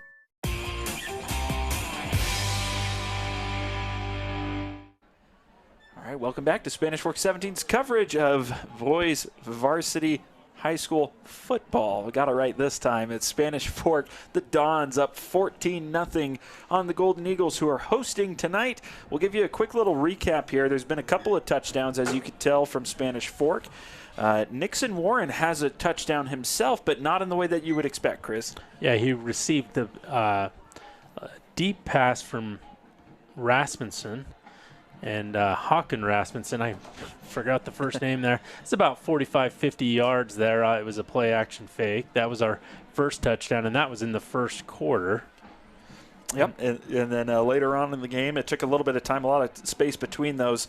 Was Grant, number 19 for Spanish Fork, running it in. Yeah, both their touchdowns have came out of the I formation. Grant dotting that, which is he doesn't play when it's like a single back, the traditional spread offense that Spanish Forks ran for years. It's like they've got a special package just for Grant, and that's the I formation. And so, yeah, we still have 3 minutes on the clock, and they haven't started it because Spanish Fork hasn't made it to the field yet. Yeah, the clock went down for a time. Now it is running now, so maybe a little under 3 minutes. But Spanish Fork a little late getting out of the locker room here, I think, so might have to be a bit of a truncated warm-up. Looking ahead to the second half here, let's start with Maple Mountain down 14-0. There were some positives that they could take, but I guess on the offensive side of the ball, Chris, what are you seeing that should be adjusted going forward if Maple Mountain wants to get back in this? I think Cole Allred, freshman young, has a lot of talent, needs to play with a little bit higher football IQ, if that makes sense. He's had a couple of times where he's put the ball in danger, has thrown some INTs. I think he needs to take care of the ball, and then when there is an open receiver, he's got to be aggressive and get it to his receiver. And Maple Mountain, though, don't go away from the run. They did have some success with McQuivy early, and they are getting a ton of pressure on Nixon Warren. So if they can continue to bring that pressure, I think they'll be able to stop these Dons and possibly get some points. Right now on Spanish Fork side of things, they've got the lead. They had a relatively controlled first half, a couple of turnovers that set them back, but some good things that they could take from that. Just, I would assume, finishing drives has got to be a big key. Yeah, finishing drives, they've had a lot of penalties. They've had a lot of penalties that took them away from getting points. I think they can clean up those penalties. They would have been able to get more points, at least had some field goal attempts. We saw, personal foul, delay of games, and then also going backwards with sacks. So when you get that good field position, you got to do the small things and capitalize it. And actually, those aren't small things. Those are pretty big mistakes. Right. Yeah, those mistakes, those have been key. I guess Maple Mountain hasn't quite made as many mistakes, but they just haven't gotten much going. But Spanish Fork has had some moments of life. They had a great little end-around play, I think you would call it, with Cloward, number 4, one of their receivers who ran for a good 30, 40 yards, that flip field position on one possession. So there's been a couple of explosive plays, and of course none bigger than that touchdown grab by Nixon Warren. The Maple Mountain team now making their way to the sideline. Again, maybe it was planned. I do think Spanish Fork might have been caught a little there late coming out of the half, so they've just got a quick little stretch going. Maybe they went home to their own locker room and it took forever for the bus driver. It's not too far to drive. That much is true. The game clock has 15 seconds left remaining in this half, so we will get started here shortly. It was Maple Mountain who received the ball first in the on the first kickoff of the game, so Spanish Fork will be receiving to begin the second half. Again, that was crucial for Spanish Fork there. They could have very easily had a 3-possession lead going into the half and getting the ball first in the second half. It didn't work out that way. I'm sure they'll take the 14-0 lead. Yeah, and really, if you're Spanish Fork, you can put a vice grip on this lead if you're able to come out and get some points, because Maple Mountain's been not consistent at moving the ball, at least getting back-to-back first downs, and really both teams have at times struggled with that. Other than that 96-yard drive that came out of nowhere. I was going to say, maybe if you're Spanish Fork, you get the kickoff and you take a knee at the 5-yard line, and you're right where you want them at that point. That was a beautiful drive. I don't know if miracles happen twice in the same day, but either way, Brigham Griffiths is going to kick this off for us. Here we go. And with that, the half is over. Teams are rested, and the adjustments have begun. The ball meets the foot of the kicker, and it heads into the end zone for a touchback. Now, here's been an interesting thing. I know we mentioned the Nixon Warren touchdown grab, but it's also been Rasmussen in other situations who's been in at quarterback and under center. Yeah, and it's tough to tell. They're about the same build, and one's 6, one's 8, and we have a side view, not the perfect view, but it looks like Warren's coming out. Now, I'm not saying he's quarterback, but I see him coming out That's either true. way. Yeah, you don't know. It does look like he will be behind center. We notice when Rasmussen is out there, the ball seems to most of the time go to Warren, but no Rasmussen here. If anybody has any technology to clone him, please let the Spanish Fork coaching staff know. A little quick throw out wide. Good first down play for Spanish Fork. It's going to make it 2nd and 6 or 7. Little dump tight end screen there to Jacob. Jacob Johnson. We saw that come along later in the first half. Just some quick passes, some curl routes, comeback routes, 5-6 yards down the way for Spanish Fork that seemed to be effective. Again, they go short, but this time they're in a little bit of trouble. They're going to get it back to about the line of scrimmage, or maybe a yard or two more. That looked like that was Gage Christensen. Yeah, brought down. Looks like Drew Tillich, 54, makes the tackle there. And, wow, that's not the way you want to start. Spanish Fork's offense is off schedule, and so we've seen in these situations Maple Mountain bring a lot of pressure and getting a lot of two-jacks sacks. Yep, quite a few. A couple of small ones, couple yard sacks tonight, but some big ones as well. Looking downfield over the middle, and there is a completion for a first down. That's to Johnson, the senior, for Spanish Fork. And we got number 3, Kaysen McLay, that's slow to get up. He's going to be able to get up on his own power, though. That has been a bit of a sight for sore eyes. Not the injury there, of course, but the throw over the middle, a chunk gain over the middle of the field between the hashes. Neither team doing much of that tonight. Yeah, but great blocking that time, picking up Wolfgram, who was blitzing for Maple Mountain, just giving enough time that time for Warren. First down, and Maple Mountain blows it up. That handoff had nothing. Fumbled. Oh, and did he lose it? Yes, he did. Maple Mountain, another fumble. They recover it. Yeah, another fumble recovery, and Great defensive stop by the Golden Eagles. wow. How about that? They blew that play up right from the start, and the handoff, the execution there was not solid. I think Scarborough picked that up there for Maple Mountain, and regardless, they'll start the ball with good field position at the Spanish Fork 41. Anytime you can start the ball on the plus side of the field, you'll take that. Huge play. That was, I believe, first down, wasn't it? After a big chunk play. Momentum swing. Ooh, a bit of a dangerous toss there, and it goes nowhere. McQuivy, who had a pretty solid first quarter, has gotten a little bit quiet since then. Yeah, brought down by Mason Snow, but McQuivy that time had to go with his go-go gadget arms to be able to extend to catch that, and that looked like we were going to have back-to-back turnovers. Yeah, very close to that ball going beyond McQuivy. It's a loss of one, and this, again, has been just kind of the dead zone for both teams around this 40-yard line of the other team. I guess that's why we're at 14-0, is we have the dead zone. Yep. Fake to McQuivy, over to Jones on the right side. He's got some open space, and he makes a move and gets a few. Yeah, Jacob Clower just gets enough to slow Jones down, and that'll bring up another 3rd and long, and we might be in a situation on the next down where Maple Mountain might want to go for it on 4th.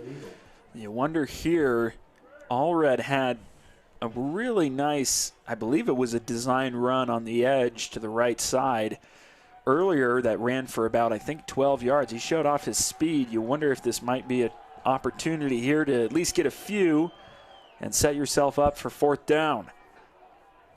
The snap, there is the run, but he goes up the middle and doesn't get a whole lot more. You know, one of the Dons was pointing in the other direction as if to say that the ball came out, but yeah, Maldonado said, hey, I got the ball. And the Spanish Fork Community Network in this situation says, the analytics says go for it. No, I'm just kidding. Yeah, it probably would. In this case, 14-0. And, you know, we talked about Chris's analytics says go for it. It says go. Well, what might scare Maple Mountain here is, yeah, you could play the field position battle, but last time they did that, Spanish Fork went 95 yards, so might not be much to it. Trips formation to the left. In the pistol is Allred. A big 4th down. A rollout. Got a man open, and it is caught. He had 2 men open, and he went deep. That one's completed to Sarah, the senior. Yeah, great job that time by Allred, hanging in the pocket with plenty of pressure. Is got Big Jack chasing him down, and wow, that brings up 1st down at the 24. Great play by Maple Mountain, and the analytics never lie. You got this one. That is right. Well, you weren't kidding. That is a size advantage there for Spanish Fork in that situation. Great job by Allred to get that ball over the D lineman. Yeah. Oh, a little bit of movement there. Sorry, go ahead, Chris. We'll catch it later. Dishing it out wide to Jones, and as has happened quite a few times on those dump-off passes behind the line of scrimmage, it results in a loss of yards. And Mason Snow for Spanish Fork is coming up and making a lot of tackles tonight, making his name well known. And I was going to say, yeah, Jack Parsons played a lot last year, but he looks a lot faster this year than last year. Great job to bottle that one up, and a couple yards lost.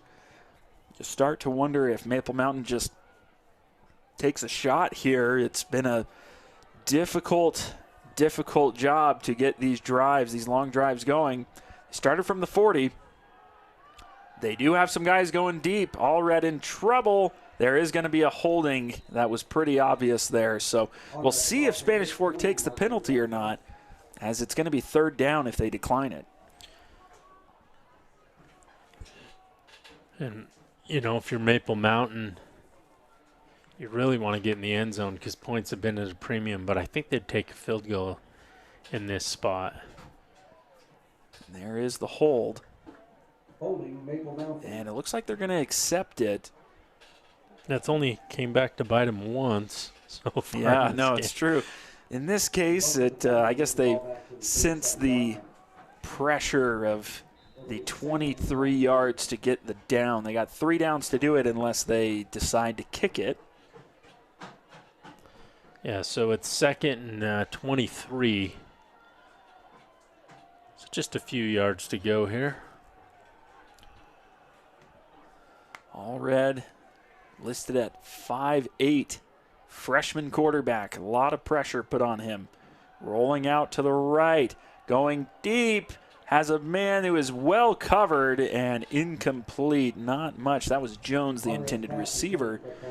And in coverage there was Fagan, I believe. Fagan was in coverage, and I thought, oh, Fagan, don't turn the wrong way or they'll call the penalty on you. And he did just enough not to get the penalty but disrupt the receiver. Yep. They did roll out all red there, which worked on the previous 4th down. Maybe trying to make some magic happen with his legs, getting him out of the pocket.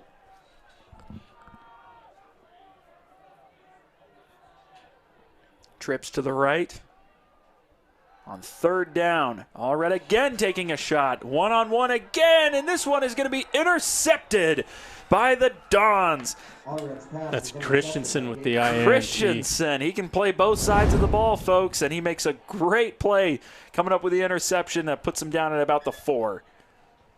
And, yeah, we've got another turnover there. Well, what can you do? You can try and put some pressure on Spanish Fork and see if you can get a safety or get the ball in pretty good field position. In the end, it's not the not the worst turnover. Would have been 4th down after that. Maple Mountain was pretty intent on taking a shot there. 2 shots taken, 2nd and 3rd down. They do not work out, but now Spanish Fork pinned deep. And now I think Allred has double-digit INTs in the season, unfortunately for him. From the eye, but whistles before the play can get going, and it's going to be a false start. Oh. It was a couple of years ago, Spanish Fork had a 99-yard pass reception. So, you know, they're only 1 yard away from tying their own world record because I don't think you can go 100 yards. I don't think. Last I checked. Maybe in Canada. Oh, I don't know. Shoot. Maybe you can. 119 is the world record, but the United States record. That's right. Yep. Oh. So now the ball at the 2-yard line. They went from the eye. They have Rasmussen back in there, so probably trying to pound the rock away from their own end zone. There's a hole that opens up, and boy, was there an opportunity for Grant, but he still gets a few. Yeah, he's 1 broken tackle away from having a 98-yard run, it looked like. It was there for the taking, but a nice tackle. And it looks like they're going to bring Warren back in at quarterback and switch out the linemen. That's a personnel change here. When they run I formation, it's almost a hockey change there. Now Rasmussen is staying out there, though. Yep, so Warren is actually going wide. Yeah, Rasmussen stays in at quarterback. In trouble and pounded at the 1-yard line. That's Wolfgram. I think that's his 5th or 6th sack on the season. Wow. Assuming, I can't remember if he had one earlier in this game. Yeah, coming into this one, he did, he had 4.5 sacks coming into this. So definitely above 5 at the very least now. And, boy, that was a risky play call there for Spanish Fork. They looked like they were getting the run game going, but they decided to go empty and air it out. Maybe they should have stayed in the I formation, but hindsight's 20/20. Yeah. That's why we're just up here criticizing. Yep. Rasmussen just pelted on that one at the 1. So now they go from the shotgun as well. They're Are they going to call timeout? The play clock's at 0. Oh, yeah, let's see. Yep, they call the penalty, and in all honesty, probably a good idea to not burn a timeout there. You're not going to lose much on a delay a game there. 6-inch line as they announced it here. You can take as many delay games as you want now. It's not going to matter. Well, let's see here. There's also the danger of a hold, which I think would also mean to say hand it off. But they do throw it, dropping back. Rasmussen going deep to Warren, and nearly a one-handed interception for Maple Mountain. That was intended for Warren. It was broken up by Antonino, who actually did have I believe, an interception earlier today. Well, it's probably, if you're Maple Mountain, you can bring a lot of pressure on this punt, but you've got to be careful not to rough the punter. Yep. This is as close as you can get to the end zone here. I've seen these snapped over the head, too, in a couple high school games we've done, just because the distance is not the normal distance on these punts. The Golden Eagles hoping for some good field position. There's another penalty marker, and it is not a great punt. This one's going to hit at the 25 and take an upward bounce and park itself at about the 27 as we check the flag. Well, we'll call it a 26.5-yard punt then. 6 inches as well, yeah. Let's see what they have. Penalty marker came out pretty quick. Might have been a formation. I don't know if it's a chance to re-kick. I don't know that you do. If you're Maple Mountain, you might just take the 27. Yeah, we use yards, and then all of a sudden somebody's like 6-inch line. I'm like, what is that? What is that? False start. Yeah. You're going to make them re-punt, or you're going to take maybe you don't even have the choice. Well, let's see. I think that signal can mean also a legal procedure of some sort. So we'll see if it is a false start, then it does give them the 5 yards. Let's see. All right, so it doesn't appear that it was a false start. Otherwise, the play would be blown dead. So they're going to take the penalty, and it moves it up 5 yards to the 23. So as far as I can remember, I think it's about as far as Maple Mountain's had it all game. Yeah, and that set of downs was not very helpful to the Spanish Fork Dons lead. Allred back under center, drops the ball, but he has some time. Now he chucks it deep, and it is out of play, incomplete. Gage Christensen looking for another INT. Great coverage that time. Allred, you can understand it, panicking there a little bit, but he actually had a little bit more time than you might have expected. But, boy, some of these procedures of just snapping the ball to the quarterback haven't been pretty today.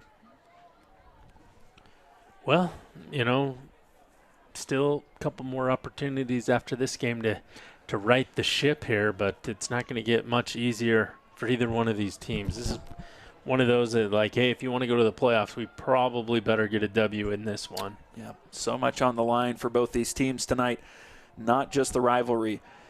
Fake the handoff, dump it up, and now reversing field and getting a little bit of room now. A helmet goes flying as well, and now a penalty marker, as you would probably expect. That often happens when a helmet comes off.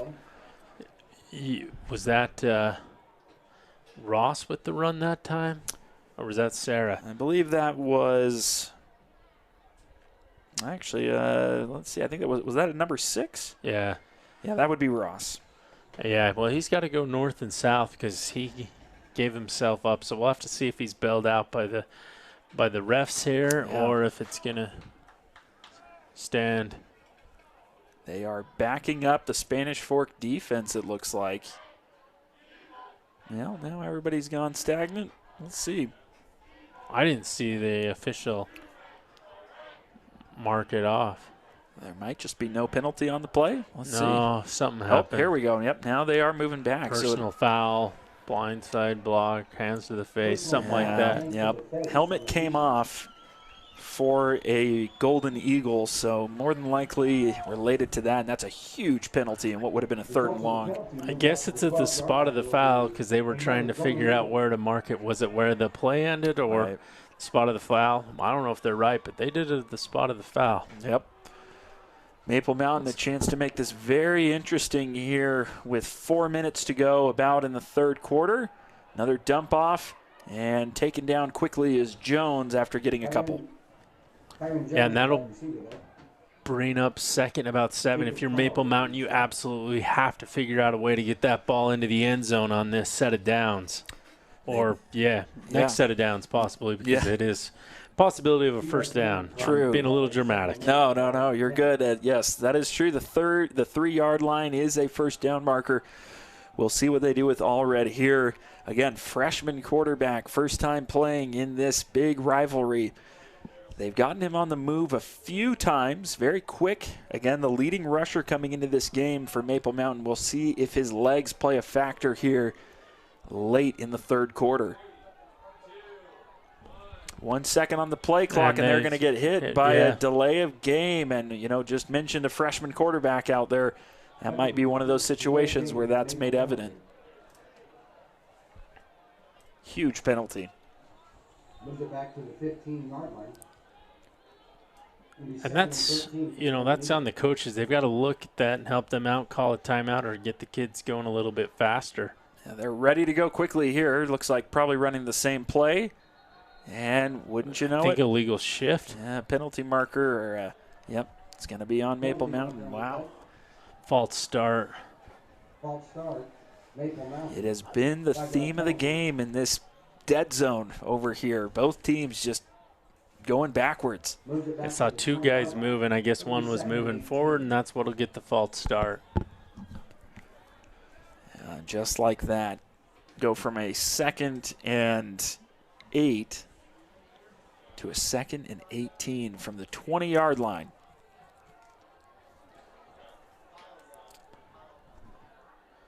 McQuivy next to Allred. They give it to him and gets about 4 yards, setting up a 3rd and 14.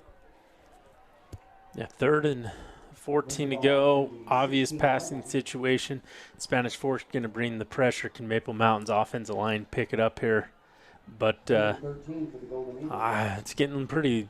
There's still 3 minutes. I guess still the opportunity to get some points on the board and hope that kind of breaks the scoreboard from the 0 and gets things going. But we'll see what Maple Mountain does if they don't pick this up. Trips to the left.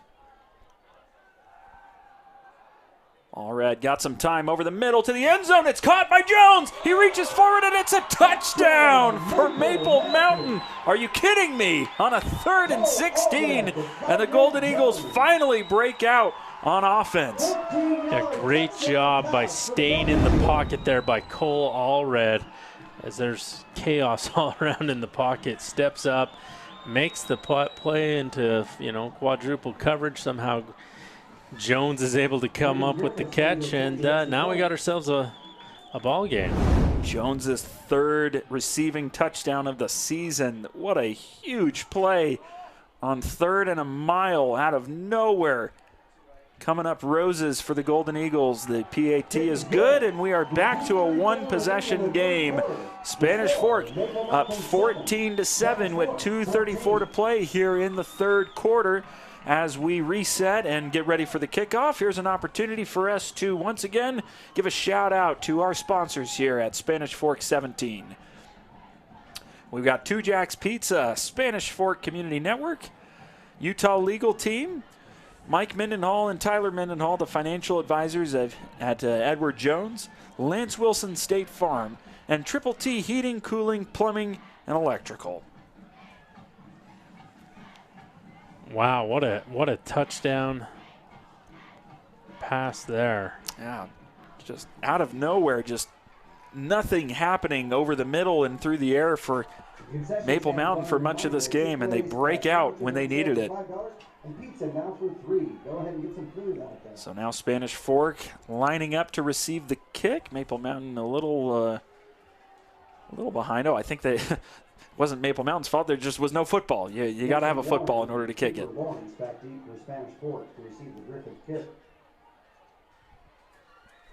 And here we go. Maple Mountain lines up again. Back to a 1-possession game.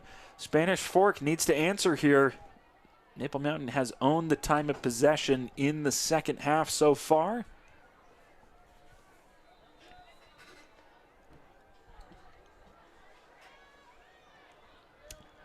And a long kick towards the corner. It goes into the end zone, a little close to the out of bounds, a little close for comfort there, but it ends up in the end zone for a touchback. So, Chris, Spanish Fork, all right, a bit of a punch to the gut there now. Getting later into the second half, what do we need to see from them here? I think they need a little bit of a drive here. The last few have not looked great or good or okay for that matter. They've been going the wrong way. So if you're Spanish Fork, you got to move that ball forward, get your defense off, see if you can get that back to a 2-possession lead here. Obviously, we've had a lot of turnovers, so if you turn it over down here for Spanish Fork, this, in a matter of seconds, could change the game to a tie. Yeah, they've got to have that football riveted to the rib cage after a few fumbles on their last few possessions. Warren, they get out wide on a designed run, slips a tackle, and gets taken down a few yards down the field. Yeah, great job by number 7, Cale Anderson, coming up and making the tackle for Maple Mountain there. And it feels like the old Mo is switched from Spanish Fork to Maple Mountain in this second half. Spanish Fork moving quickly. Warren now looking to run it again, and he's met. Boy, they're trying to get that QB run game going, maybe to settle things down a bit, and it is already third down. Yeah, 3rd and 7, and it seems like 4 and out has been or 3 and out, I guess I should say, has been the Spanish Fork's MO in this half. So big third down for both teams here. 3rd and 6.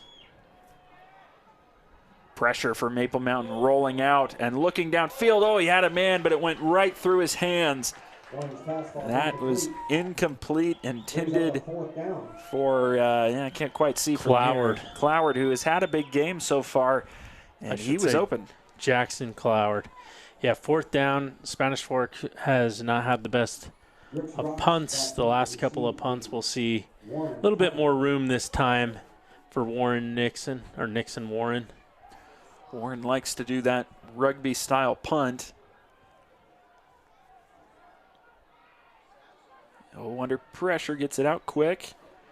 And an all right bounce, but again, good field position for the Golden Eagles. And you're right, Chris, the momentum has certainly shifted now after some stops on defense and a touchdown for Maple Mountain.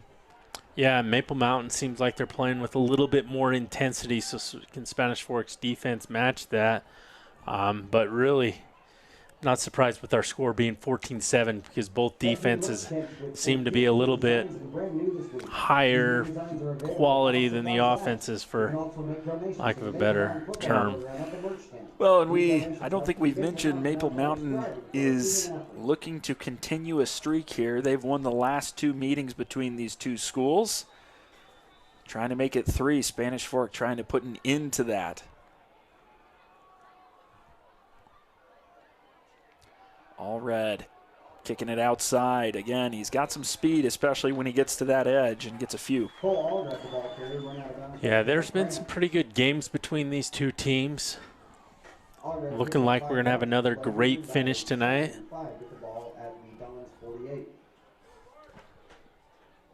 Yeah, we are almost in crunch time, inching closer to the 4th quarter. Yeah. Give you some scores of interest. Wasatch 33, Payson 8. High snap. They go quick. And that's looking pretty good for Maple Mountain. Close to that first down marker. Probably. That's Hill. Hill will probably pick up the first down there. Other games of interest. Springville 28. Timpview 0. Wow. And then Orem's up 42-7 in the 3rd in that one. So they'll have a running clock, I guess, because that's the mercy rule. And Pleasant Grove, if you remember from our standings, is 3-1 in unbelievable region. So, wow. No shutout, though. Hey, no shutout. They did give the first down to Maple Mountain. 40 seconds left in the quarter. Under duress is Allred, and he tucks it. He's got some room, and he's got speed. A block, and down at the 14-yard line. I don't know that that's how that play was designed, but it works for Maple Mountain.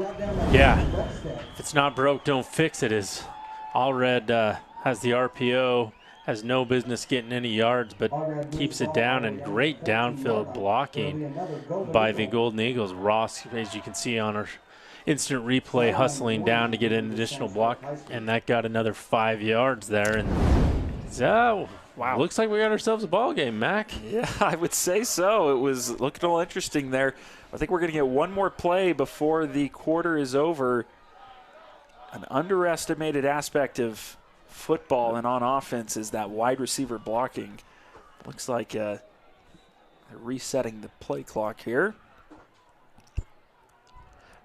Yeah, 22 seconds to go is the scoreboard. A little toss. Got some blockers. McQuivy inside the 10 and dragged down to the 6, and I believe that will take us to the end of the quarter. Yeah, we got about 8 seconds. Clock's running. It's going nuts over there, so I don't know how they're keeping track of it. So Maple Mountain won't run another play. There we go. Looks like they might have it back under control. Boy, we are set up for quite the finish here. Maple Mountain driving into Spanish Fork territory, trying to tie it. We will find out if they can do it or if Spanish Fork stands strong as we head to the fourth quarter. We'll see you on the other side of this break on Spanish Fork 17.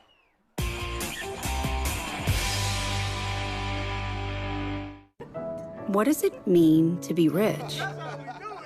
Maybe it's not just about the places you can go, but also the people who welcome you home. The key to being rich is knowing what counts. Hi, I'm Mike McKell. I'm Shani Hunter, and we're attorneys at Utah Legal Team. Utah Legal Team was voted one of the state's top personal injury law firms. We deliver bigger payouts and faster results. If you've been injured in a car accident, we can help. Call us for a free consultation. Hi, welcome to Two Jacks Pizza. For the best pizza you'll ever taste and our world-famous cheese sticks, come to Two Jacks Pizza on Main Street in Spanish Fork or call us for a quick delivery. Are you hungry yet?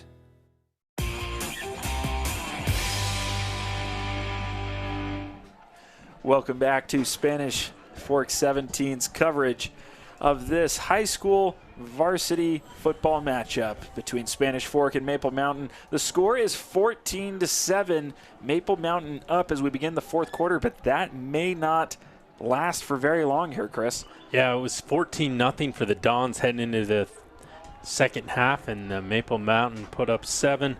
Spanish Fork really didn't do much on offense, and Maple Mountain's been taking advantage of some poor punting and great field position. They fake the toss, all right up the middle, towards the goal line. They mark them short. Ooh, I don't know about that, but it is a first down. Well, the line judge there says he makes it down to the 1, and you know what they're doing with Rasmussen. He comes clear out to the sideline to get the play. That takes some serious amount of time. Yep. Boy, that is huge first down. A great play call for Maple Mountain. They've run a lot of those toss sweeps. This time they fake it. Allred keeps it and guts it up the middle for a first down. Now we just got to see which team's more physical here at the goal line. They go to McQuivy, who's met, and that's going to be a huge tackle for loss for Spanish Fork. That is Beckstead with the TFL. Yeah, Beckstead with the great tackle, and I don't mean to brag, but he was on my 4th grade flag football team. Oh, well, now we know where it started, huh? Yeah, his dad, Stoney. Well, here we go. That's a huge play, a loss of 4. I will say a lot of people who have watched football for a long time, it's a big adjustment you have to make seeing a handoff from the shotgun when you're at the 1-yard line, but that's just the way it is nowadays, and it results in a blown-up play. Yeah, they started so far back. Roll out. Good block by McQuivy, but looking for something. Allred tucks it, and you think you might have gotten it back to about the 1, or they're going to say the 2. Yeah, great coverage, though, by that Don secondary. I was looking, where's he going to throw that? Because I thought I was envisioning an INT. I don't know why. Yeah. The real chance there, and credit to Allred there with nobody open. Probably makes the right decision to tuck it. I think I've been here 3 times this season, and I've seen more interceptions than I do in most seasons. There's been a few, although the fumble has actually made an appearance a few times tonight. That was not expected. Well, here we go. It's 3rd and goal with 2 to go to the goal line. Does Spanish Fork have a goal line stand in them, or does Allred punch it in here? He leans forward. I see no signal yet. They're going to say he's short.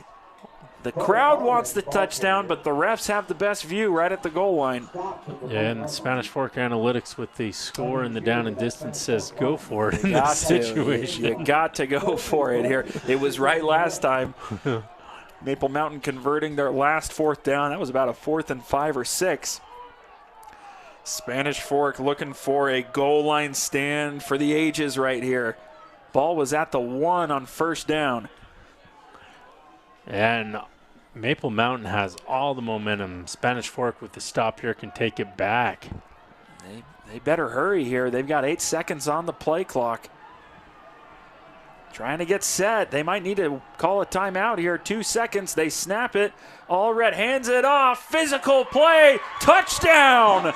Leaning forward is the running back. And Maple Mountain on 4th down is a kick away from tying this game. Yeah, they gave the ball to Wolfgram there, who's lined up in the running back spot. Usually you see him at the defensive end spot. He's had a sack there. And he's able to get in. Actually, his knee hit pretty early in that when I saw it on the replay. That would have been close, but the refs give him a touch. I'm not saying he wasn't in. I'm just saying it was going to be close if we had instant replay. Yeah, no, that's a good point because it did seem clear live, but the replay making it a little closer. All-important kick here, and it is beautifully kicked through the uprights. Well, how about that? What a huge 4th down play for the Golden Eagles. We are tied at 14 with 8 minutes and 48 seconds to go. Why not one more time as we're swapping sides here? Let's run through our sponsors here at Spanish Fork 17. Now we got Triple T Heating, Cooling, Plumbing, and Electrical. Edward Jones, Mike Mendenhall, and Tyler Mendenhall as your financial advisors. 2 Jacks Pizza. Attorneys, Utah Legal Team, Lance Wilson State Farm Insurance, and Spanish Fork Community Network, who will name the MVP player of the game at the conclusion of this game. And might be the last person to score points. We do have recency bias in the booth. That's true. No, you're right. I don't know that we have a clear-cut winner at this point. But Maple Mountain, you mentioned it, Chris, these high school games, they can be a tale of 2 halves quite often. 14 points for Spanish Fork, 14 points for the Golden Eagles in respective 2 halves. And here is the kick. It is a line drive well through the back of the end zone. That is a long kick, and it will be a touchback. So if you're Spanish Fork, you had a lead, you had all of the momentum coming into the second half. You've done absolutely nothing with it.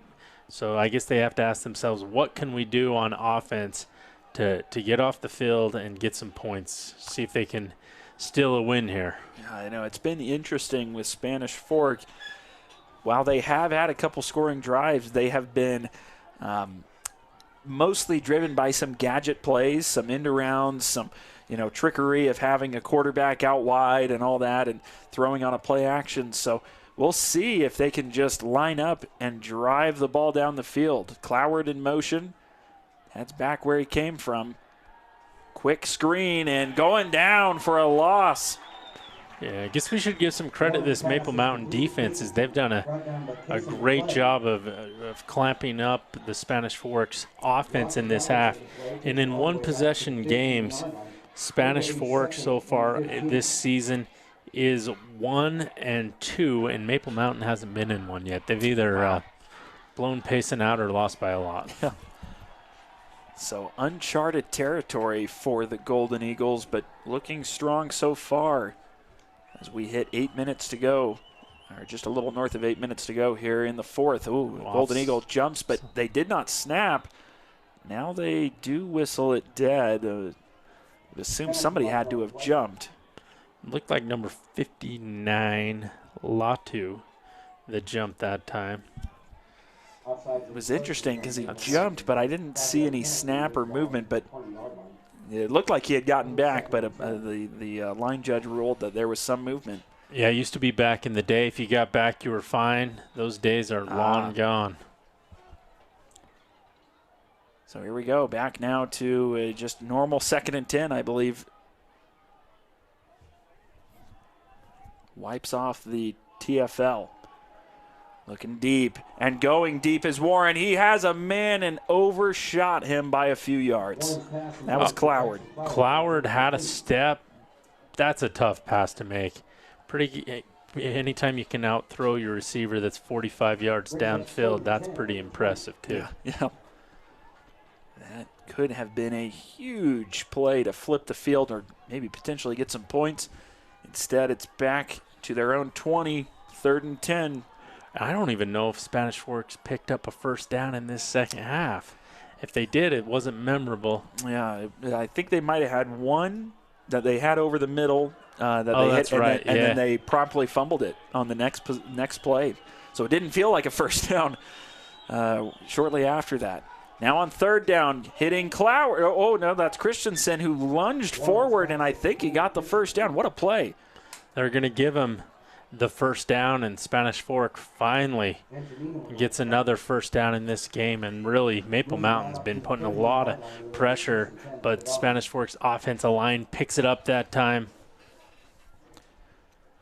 If there's been much that has happened through the air for the Dons, it has been on those comeback routes. Yeah, they're going to go empty backfield.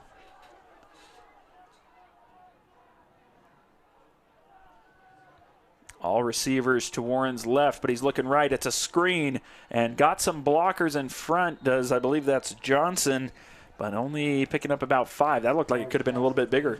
Yeah, tight end screen that time to Johnson. They have everybody to the near side of your screen, and then they go to the opposite side where there's only one eligible receiver, trying to draw the secondary over there. And you get 5-6 yards. You're on schedule now, 2nd and 5-ish. Well, and let's not forget with the time where it is right now, and now Spanish Fork going into their I formation, they hand it off to, let's see, I believe that might be Grant. Oh, and there is a penalty marker. There was a bit of a scrum there. That was a slow developing play, at least from my vantage point. I believe that was Grant. Yeah, that's Grant on the handoff. Didn't get much, but we'll see what. A 5-yard face mask. They're not calling it a.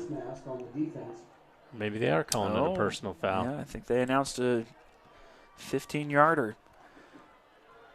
Makes it a little more difficult. Spanish Fork would take the points, but if there was any hope of running out the clock with essentially having possession the whole time, that makes it a little more difficult. It's going to be a lot of running plays and a lot of barely making first downs, but they're lining up kind of in that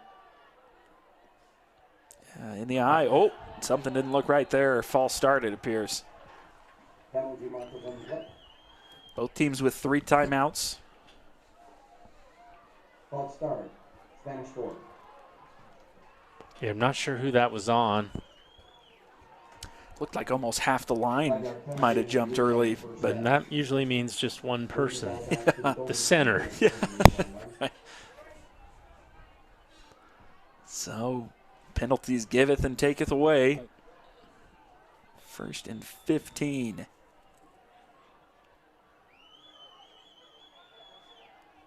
They stay in the I formation. Johnson in motion. Another toss. And blown up in the backfield is Grant. Yeah, he's brought down by a host of Golden Eagles, including Eli Bain. So that'll bring up 3rd and... Oh, actually, there's a penalty that pushed him back. 2nd and about 18. Oh, man, yeah, This has been the challenge. Spanish Fork, just once they get rolling, they get behind the sticks due to some penalties and some TFLs. Well, the game's on the line. Who's going to step up tonight? And Another then jump. they get 5 yards back. Yeah, I think that one will be on the defense. And it is. Well, there you go. Back and forth we go. I wonder what the high school record is for the most penalties in a game. Well, both teams, I guess, getting a little antsy right now. Some players jumping early on both sides of the ball. A Golden Eagle rushing off the field there to avoid a penalty. Warren, understandably, trying to make another offsides occur there, or encroachment. The clock's continuing to run. That's how they're going to do it. It's just the penalties. Quick to the side to Cloward. Might have been a hold, and there it is. Yep. Looks like that's coming back. I think Gage Christensen, you're out there on the edge. Yeah, that one was pretty obvious, especially when you're a receiver out on an island there. It makes it a lot easier for the ref.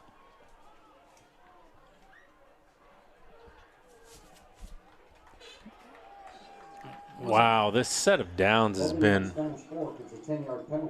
very first and second downy. A lot of penalties keeping us. Yep. Not a lot of third downs. Not a lot of third downs on this drive, or on this set of downs for that matter. No. Second down, part 6. Man, this has been, and really I know some people in situations like this want to complain to the refs and say let them play, but I mean these penalties have been pretty obvious. There's not much they can do. Maple Mountain bluffs the blitz, pressure on the edge, going on the outside and caught for moderate gain. That's to Cloward again, who's been the leading receiver for Spanish Fork tonight. Yeah, but pretty good tackle by Antonio that time. And wow, big third down for both teams here. And Chris, as you mentioned, with those penalties and the rules with the clock running and so forth, it has resulted in us getting to close to about 4 minutes here in the game. And we're slogging it out here. Yep. For midfield, 3rd and 12. Maple Mountain lights it up, rolling to his left. Downfield, Cloward, and he had a double catch there, but it is incomplete. They almost came down with it. Cloward was wishing there's just a few more yards in the width of the football field. Unfortunately, there's not. So I imagine Spanish Fork will want to pin him back here and punt. Wow, this thing looked like it was going to be a 14-0 game, and Maple Mountain's offense starting to match their defense's intensity. And there will be plenty of time, you would imagine, for Maple Mountain to get a drive here, and don't even need to score a touchdown, can kick a field goal. A lot riding here on Warren's punt. This one looks pretty solid at the 9-yard line, and trying to return it now are the Golden Eagles. They're going to get a near block in the back, but that's it almost could have been called, but he kind of missed the block almost a little bit too. So that was a tough one. That's an in-betweener for the ref. How many pounds of pressure do you have to put on their back before it's a block in the back? That's a tough one. There was about 7.5. If you would have put 8, I think that's the limit. No, I don't know.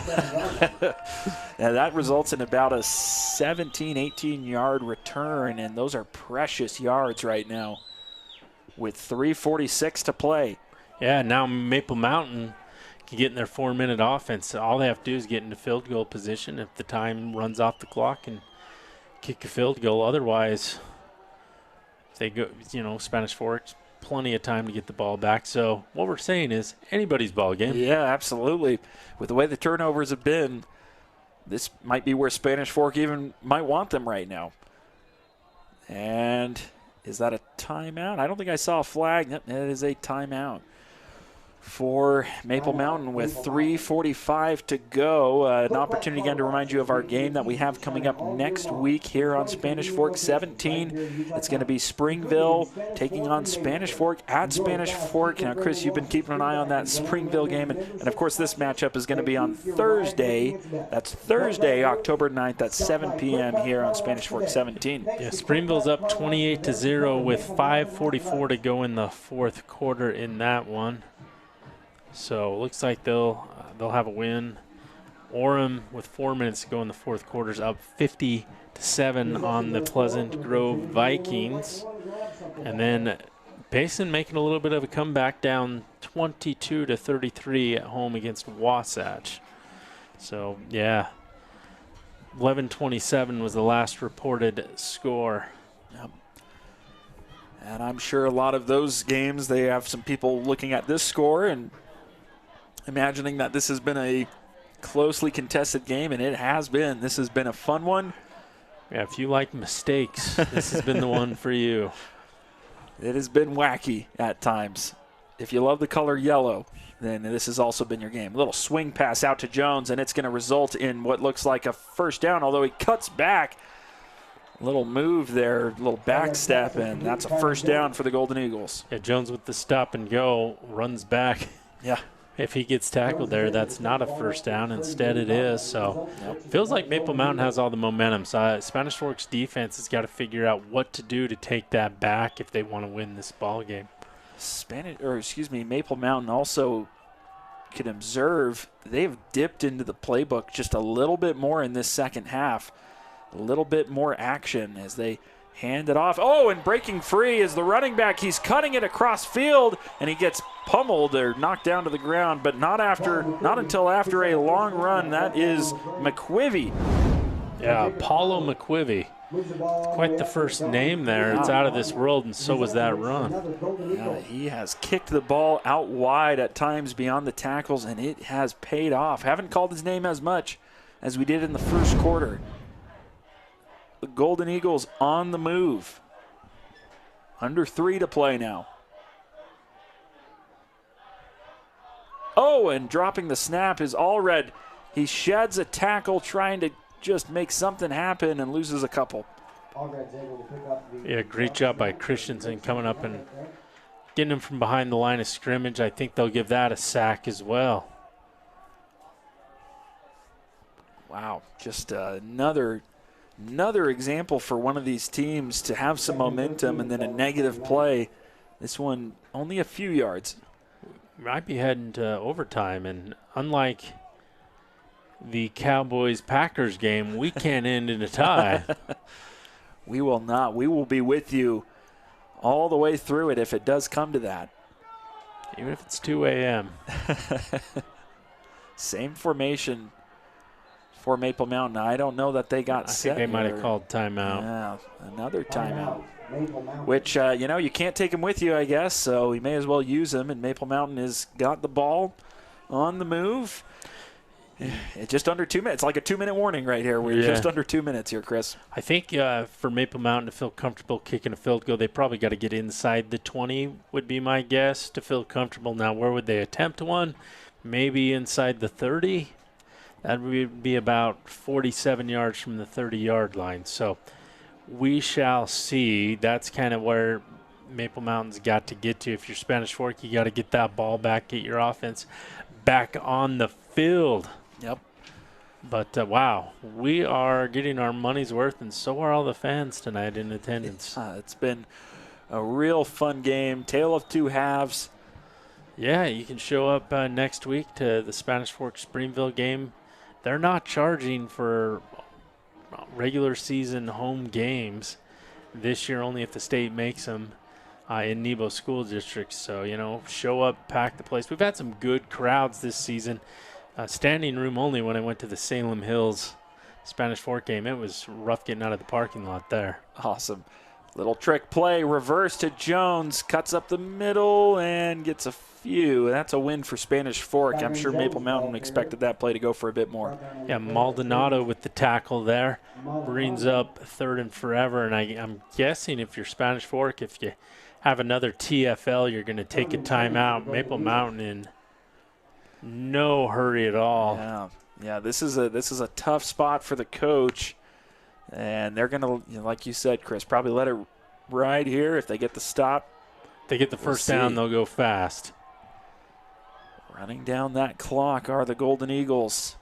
Jones in motion. They hand it off to him again. Now another reverse. Now a flea flicker to Allred. He goes Good deep, coverage but downfield. it is covered. Oh, and it was almost caught. Wow. It hit, I think, right off the chest of Hyatt downfield after the good coverage. Ross. Ross, yeah, that's Ross. I'm like, yeah, throw that one away, young man. We've already got enough interceptions tonight, and he still went ahead and threw it. It was really good coverage downfield. Spanish Fork secondary was not fooled at all. So it will result in a punt now. It's timeout situation. Spanish Fork, I believe, has 3. Maple Mountain has just 1. Punt is off. Ooh, bounces at the 24 and riding along that 25-yard line. So in between spot here, 3 timeouts for Spanish Fork. Need a field goal. We understand they have a very good field goal kicker, so this, I think you might try for it here. Yeah, and that ball on that punt made me a little nervous if you're a Spanish Fork fan. That almost bounced off Mason Snow, who was blocking downfield, but 59 seconds for some Don's magic, or maybe the Golden Eagles can get a defensive takeaway. Who knows? But we'll find out. Yeah, it's going to be interesting to see how they feel each other out here. Are they going to go aggressive? Or are you going to play for overtime? Are they going to go for overtime? We will see.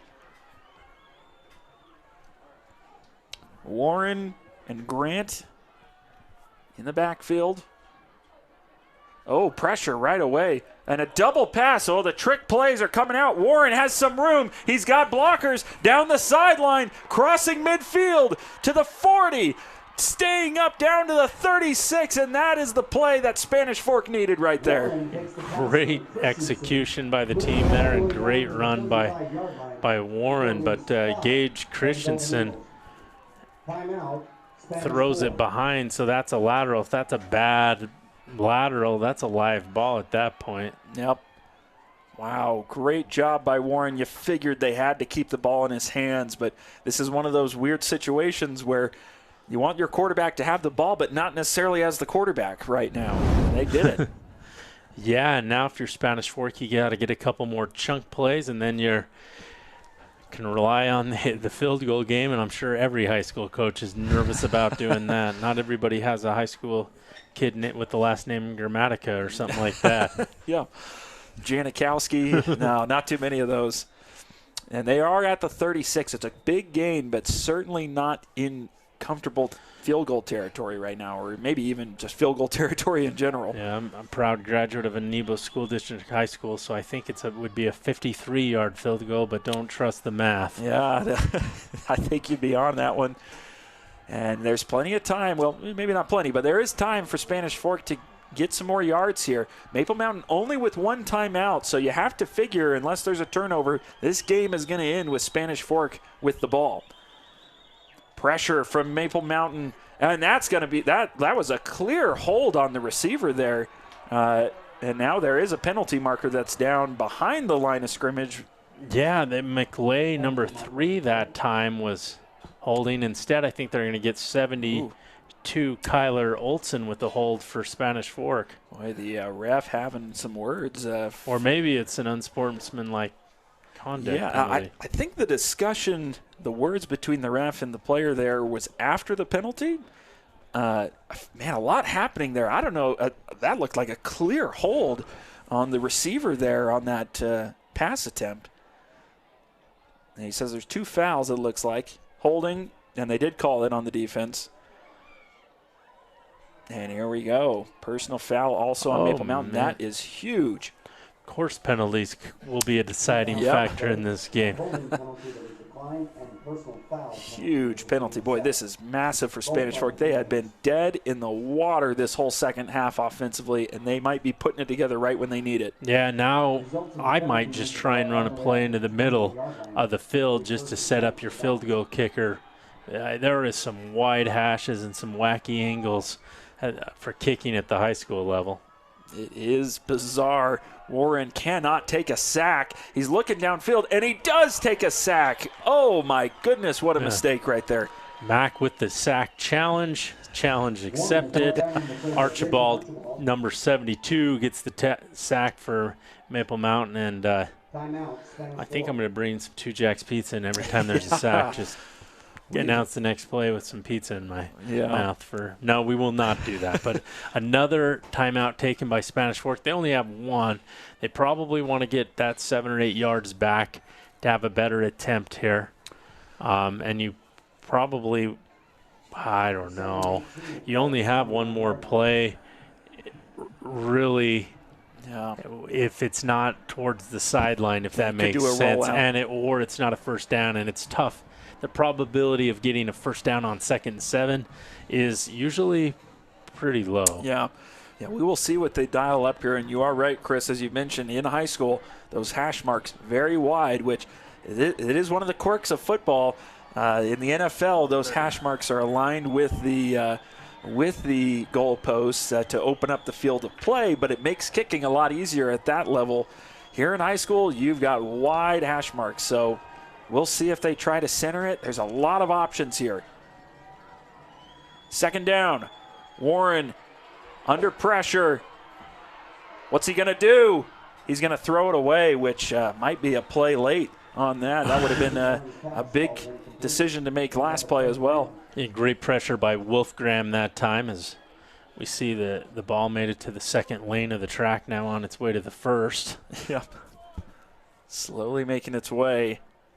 Boy, if Maple Mountain were to keep the damage minimal here on 3rd down, I don't think they could have asked for much more on these last few plays defensively.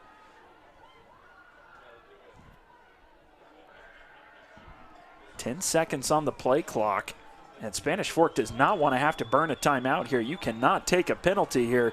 They line up quickly. Warren gets the snap off. Bring pressure again. It's a screen. It's in the air. Warren catches it. He can't throw it away. That's going to be a penalty. But a man's open. He catches it downfield and is out at the 1.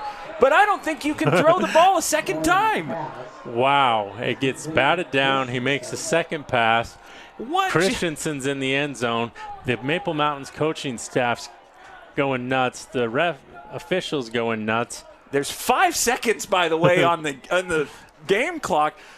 Chris, you can't throw a ball twice, right? Not to my knowledge, and they're sending out the PAT team. Now, we always have to be careful because we have to know about high school rules, but that is one I cannot imagine. You can. Yeah. Good heads-up play. I mean, maybe we should allow it, but I don't think we can.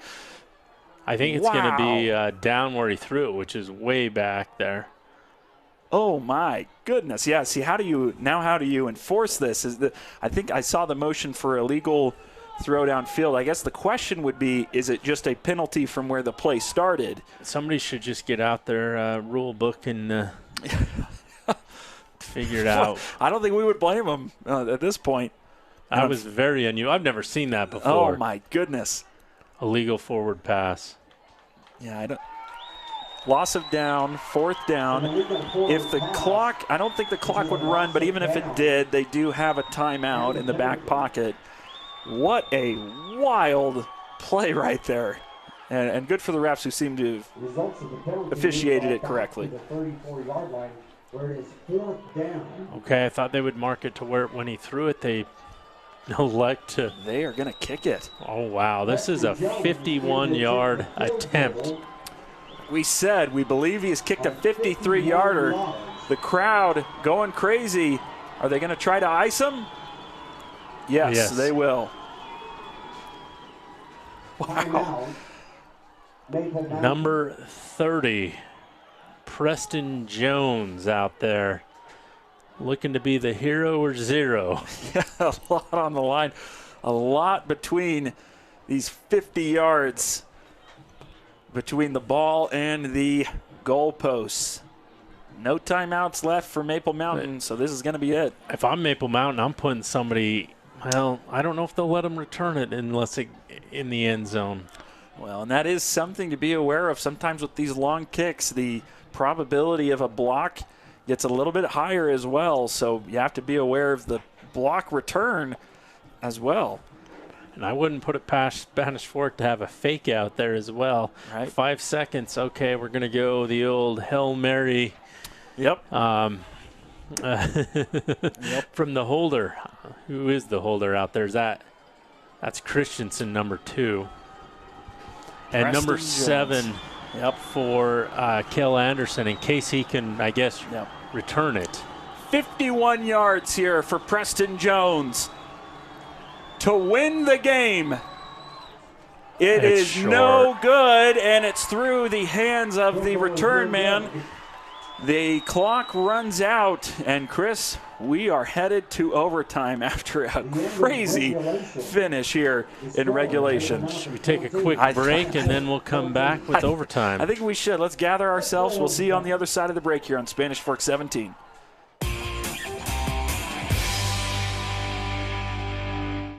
You live life without regrets. Sure, you've had some doozies in the job and relationship department, but you learned. Same with homeownership. So that new HVAC or generator install, of course you'll get a second opinion from Triple T for free. Coach, Jake from State Farm. Well, Patrick, it's official. You saved with home and auto insurance. You're the league's most valuable bundler. Hey, you done? Contact State Farm agent Lance Wilson today.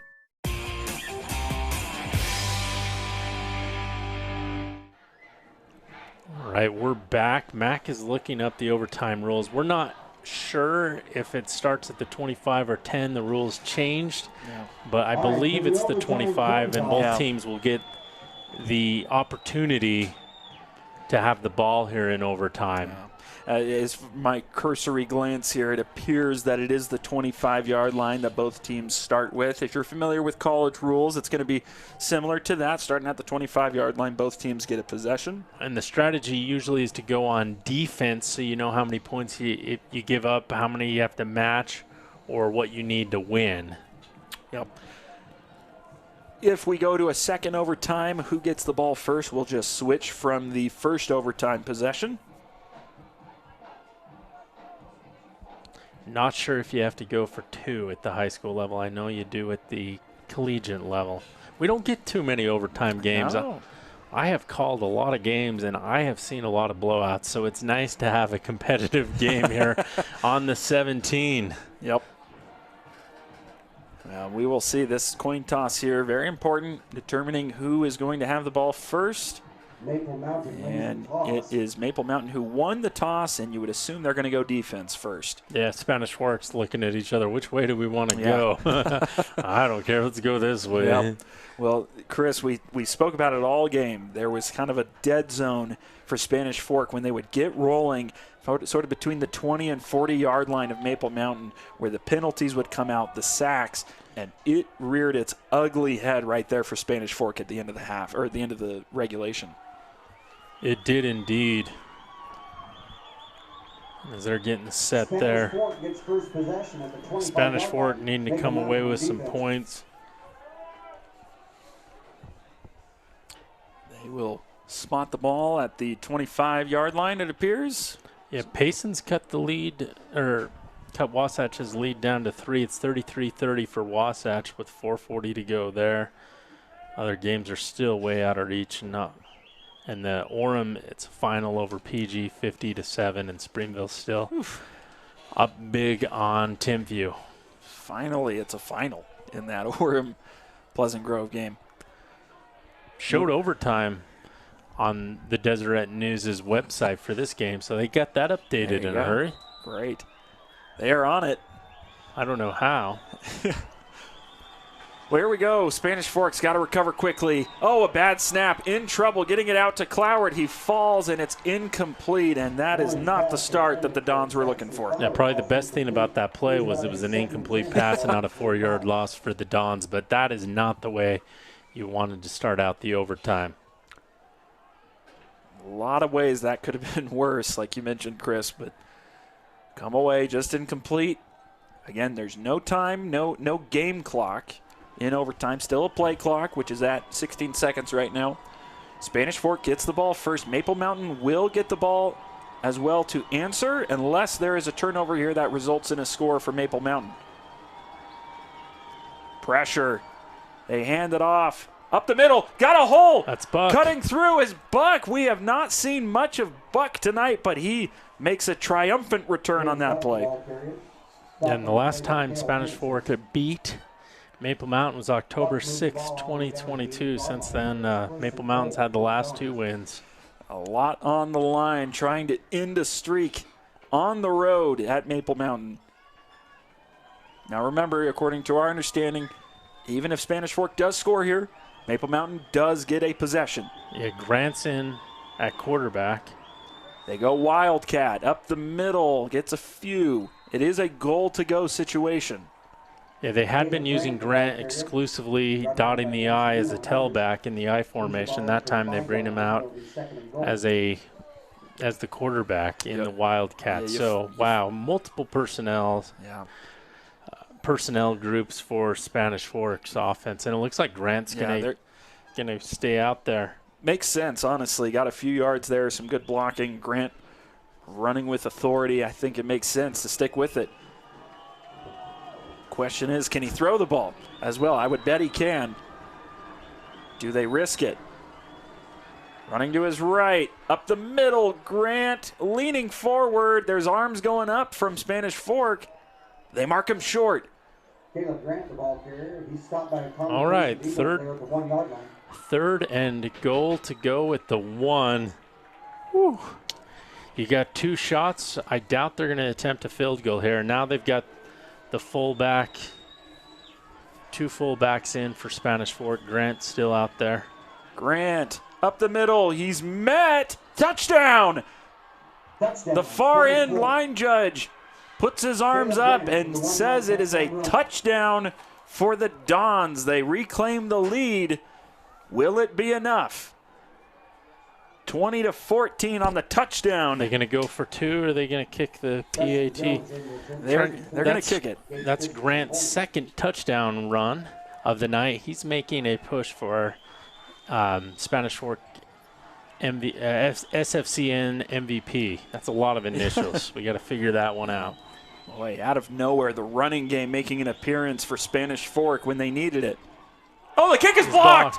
Oh, my goodness. It can't be returned, but the kick is blocked, and a massive, massive opportunity for Maple Mountain now. Yeah, it looks like Cooper Ross, number 10, might have got a body on that. Not even just a hand, a body. They do say Ross was one of them in there. That is a huge block. Now Maple Mountain, they score a touchdown and they get a PAT. The game is over, and they get their 3rd straight win against Spanish Fork. Yeah, and that's a huge advantage going second in overtime, as Maple Mountain knows they have to get a touchdown. So they will, always go for it on 4th. So Spanish Fork needs to get a stop on 4 downs and or block a PAT to stay in this game. Well, you figure with that blocked PAT, it's more than likely going to come down to this overtime. Quick dump off to Jones. They've done this before. He twists his way to get a couple of yards.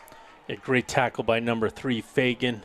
He's coming up, and number 28, Maldonado's having himself a heck of a ball game as well. Both teams, though, playing really hard and want this one. Game 2, favoring about a 2nd and 8 with the ball at 23. 20-14 here at the Mountain, as you can see on our scoreboard. First overtime, trending like it's the last overtime. Yep. One way or another, you figure it will be determined here in this first overtime. All red, fakes it, goes to his left, kicks it out. He's got some room at the 15 to the 10. Can they track him down? They do, and a penalty marker is thrown. I think they're going to get Sarah for a hold out there on the edge. Ooh, I guess it was downfield, so I think they'll replay 2nd down. Yeah, I don't think it'll be a 1st down. You have to accept it, obviously, for Spanish Fork. It's either that or a 1st down. Let's see here. And it is. You got that one, Chris. And we'll see where they mark it. Yeah, it looks like 21. Yeah. 1 yard off. I apologize to you, Mac. I'm letting the team down. That's all right. It's a long night. 6 to go. We're going to be second down and 6. Must have started the hold at the 11, finished it at the 10. Boy, how about this, though? The freshman quarterback, Cole Allred, a chance to get the second victory of the year for Maple Mountain, and most importantly, to claim a rivalry victory over Spanish Fork. But they got 21 yards to go. Will they kick it out to Jones again? No, they're going for the win in the end zone. Oh, Christensen. Oh, is it intercepted? No, it's incomplete. Oh, it nearly intercepted there. Yeah, catches it off the bounce. That brings up third down. That was, Gage Christensen in coverage. Maple Mountain's got 2 opportunities to get it. Spanish Forks changed their personnel. Looks like they're probably going to bring some pressure here. Allred probably wanting to get that ball more into the corner on that throw, but not enough air under it. A dangerous throw that could have ended the game. 3rd and 6. Toss to McQuivy, looking for blockers. Runs into his own man. And, probably wasn't going anywhere anyhow, but ran into his own guy. Beckstead with a great tackle. Beckstead's a little undersized middle linebacker if you look at his height and weight on Max Preps, but he plays bigger than he is. And here's a timeout. Makes sense to call one here. I think you get 1 timeout. It's what they put on the scoreboard there. They're going to use it. 4th, and the ball game for Maple Mountain. Spanish Fork can obviously give up a first down and still be in this, but what are you running here? Oh, I was about to ask you that. I think, look, freshman quarterback for Maple Mountain right now, I think you have to dial up the pressure right now. Now, Allred's made some plays. Has he made as many plays with that pressure in front of him? I don't know. So I say I put the pressure on Allred here. I don't know what kind of screen game they have, but if you could send a wide receiver across the middle right behind the line, and you can get some blockers, because Spanish Force is going to bring the pressure. Maybe that's something I'd go with. Otherwise, they don't have anything in the arsenal there. I'm rolling Allred out, giving him the option to pick it up with his feet, or with his, and the problem is he'd have to roll out to the right. Right, yep, right-handed quarterback on the short side of the field on the right. Here's the ball game. We will see if Spanish Fork calls a timeout or not. Nope, looks like they're going to let it play. Allred with the game on the line. They put Jones in motion. Snap. Spanish Fork got some pressure. Allred runs the screen, and it's intercepted. Intercepted by Spanish Fork, and they claim victory here in overtime, 20-14. And Spanish Fork is going home winners. Critchlow, number 71, with the INT. And what a ball game here for Spanish Fork as they get a 20-14 win in overtime.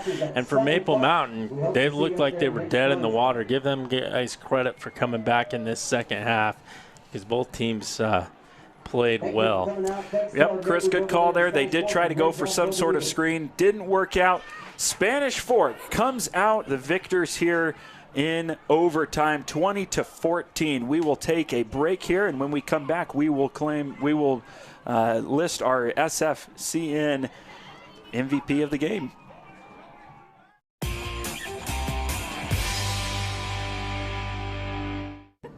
What does it mean to be rich? Maybe it's not just about the places you can go, but also the people who welcome you home. The key to being rich is knowing what counts. Hi, I'm Mike McKell. I'm Shani Hunter, and we're attorneys at Utah Legal Team. Utah Legal Team was voted one of the state's top personal injury law firms. We deliver bigger payouts and faster results. If you've been injured in a car accident, we can help. Call us for a free consultation. Hi, welcome to Two Jacks Pizza. For the best pizza you'll ever taste and our world-famous cheese sticks, come to Two Jacks Pizza on Main Street in Spanish Fork, or call us for a quick delivery. Are you hungry yet?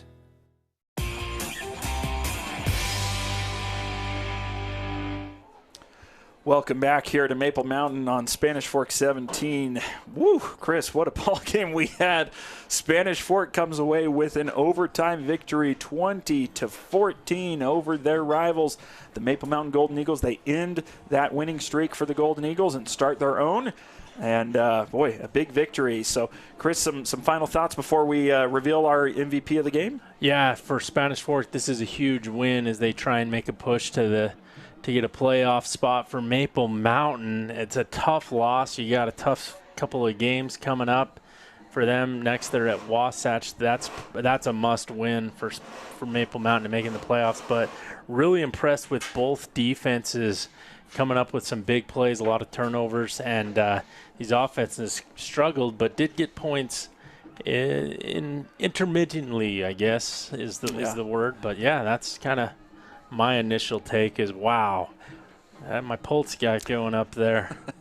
That was a crazy finish. And now with that, let's unveil our SFCN MVP of the game. Who you got, Chris? Yeah, since these are both of our teams here, we're going to give 2 MVPs. We're going to get Uwalla Wolfgram, number 8, the junior for Maple Mountain, had a sack, put a lot of pressure on both quarterbacks, Rasmussen and Warren, tonight. And also when the Golden Eagles needed a yard, he got him in the end zone. And so he's going to be our MVP for Maple Mountain. And for Spanish Fork, Grant, who came in and played tailback, played running back, played well on defense, got 2 touchdowns for Spanish Fork, and he's going to get our MVP for the Spanish Fork Dons.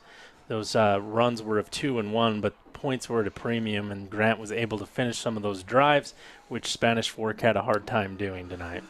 All right, well, there it is, our SFCN MVPs of the game. In this case, 2 MVPs.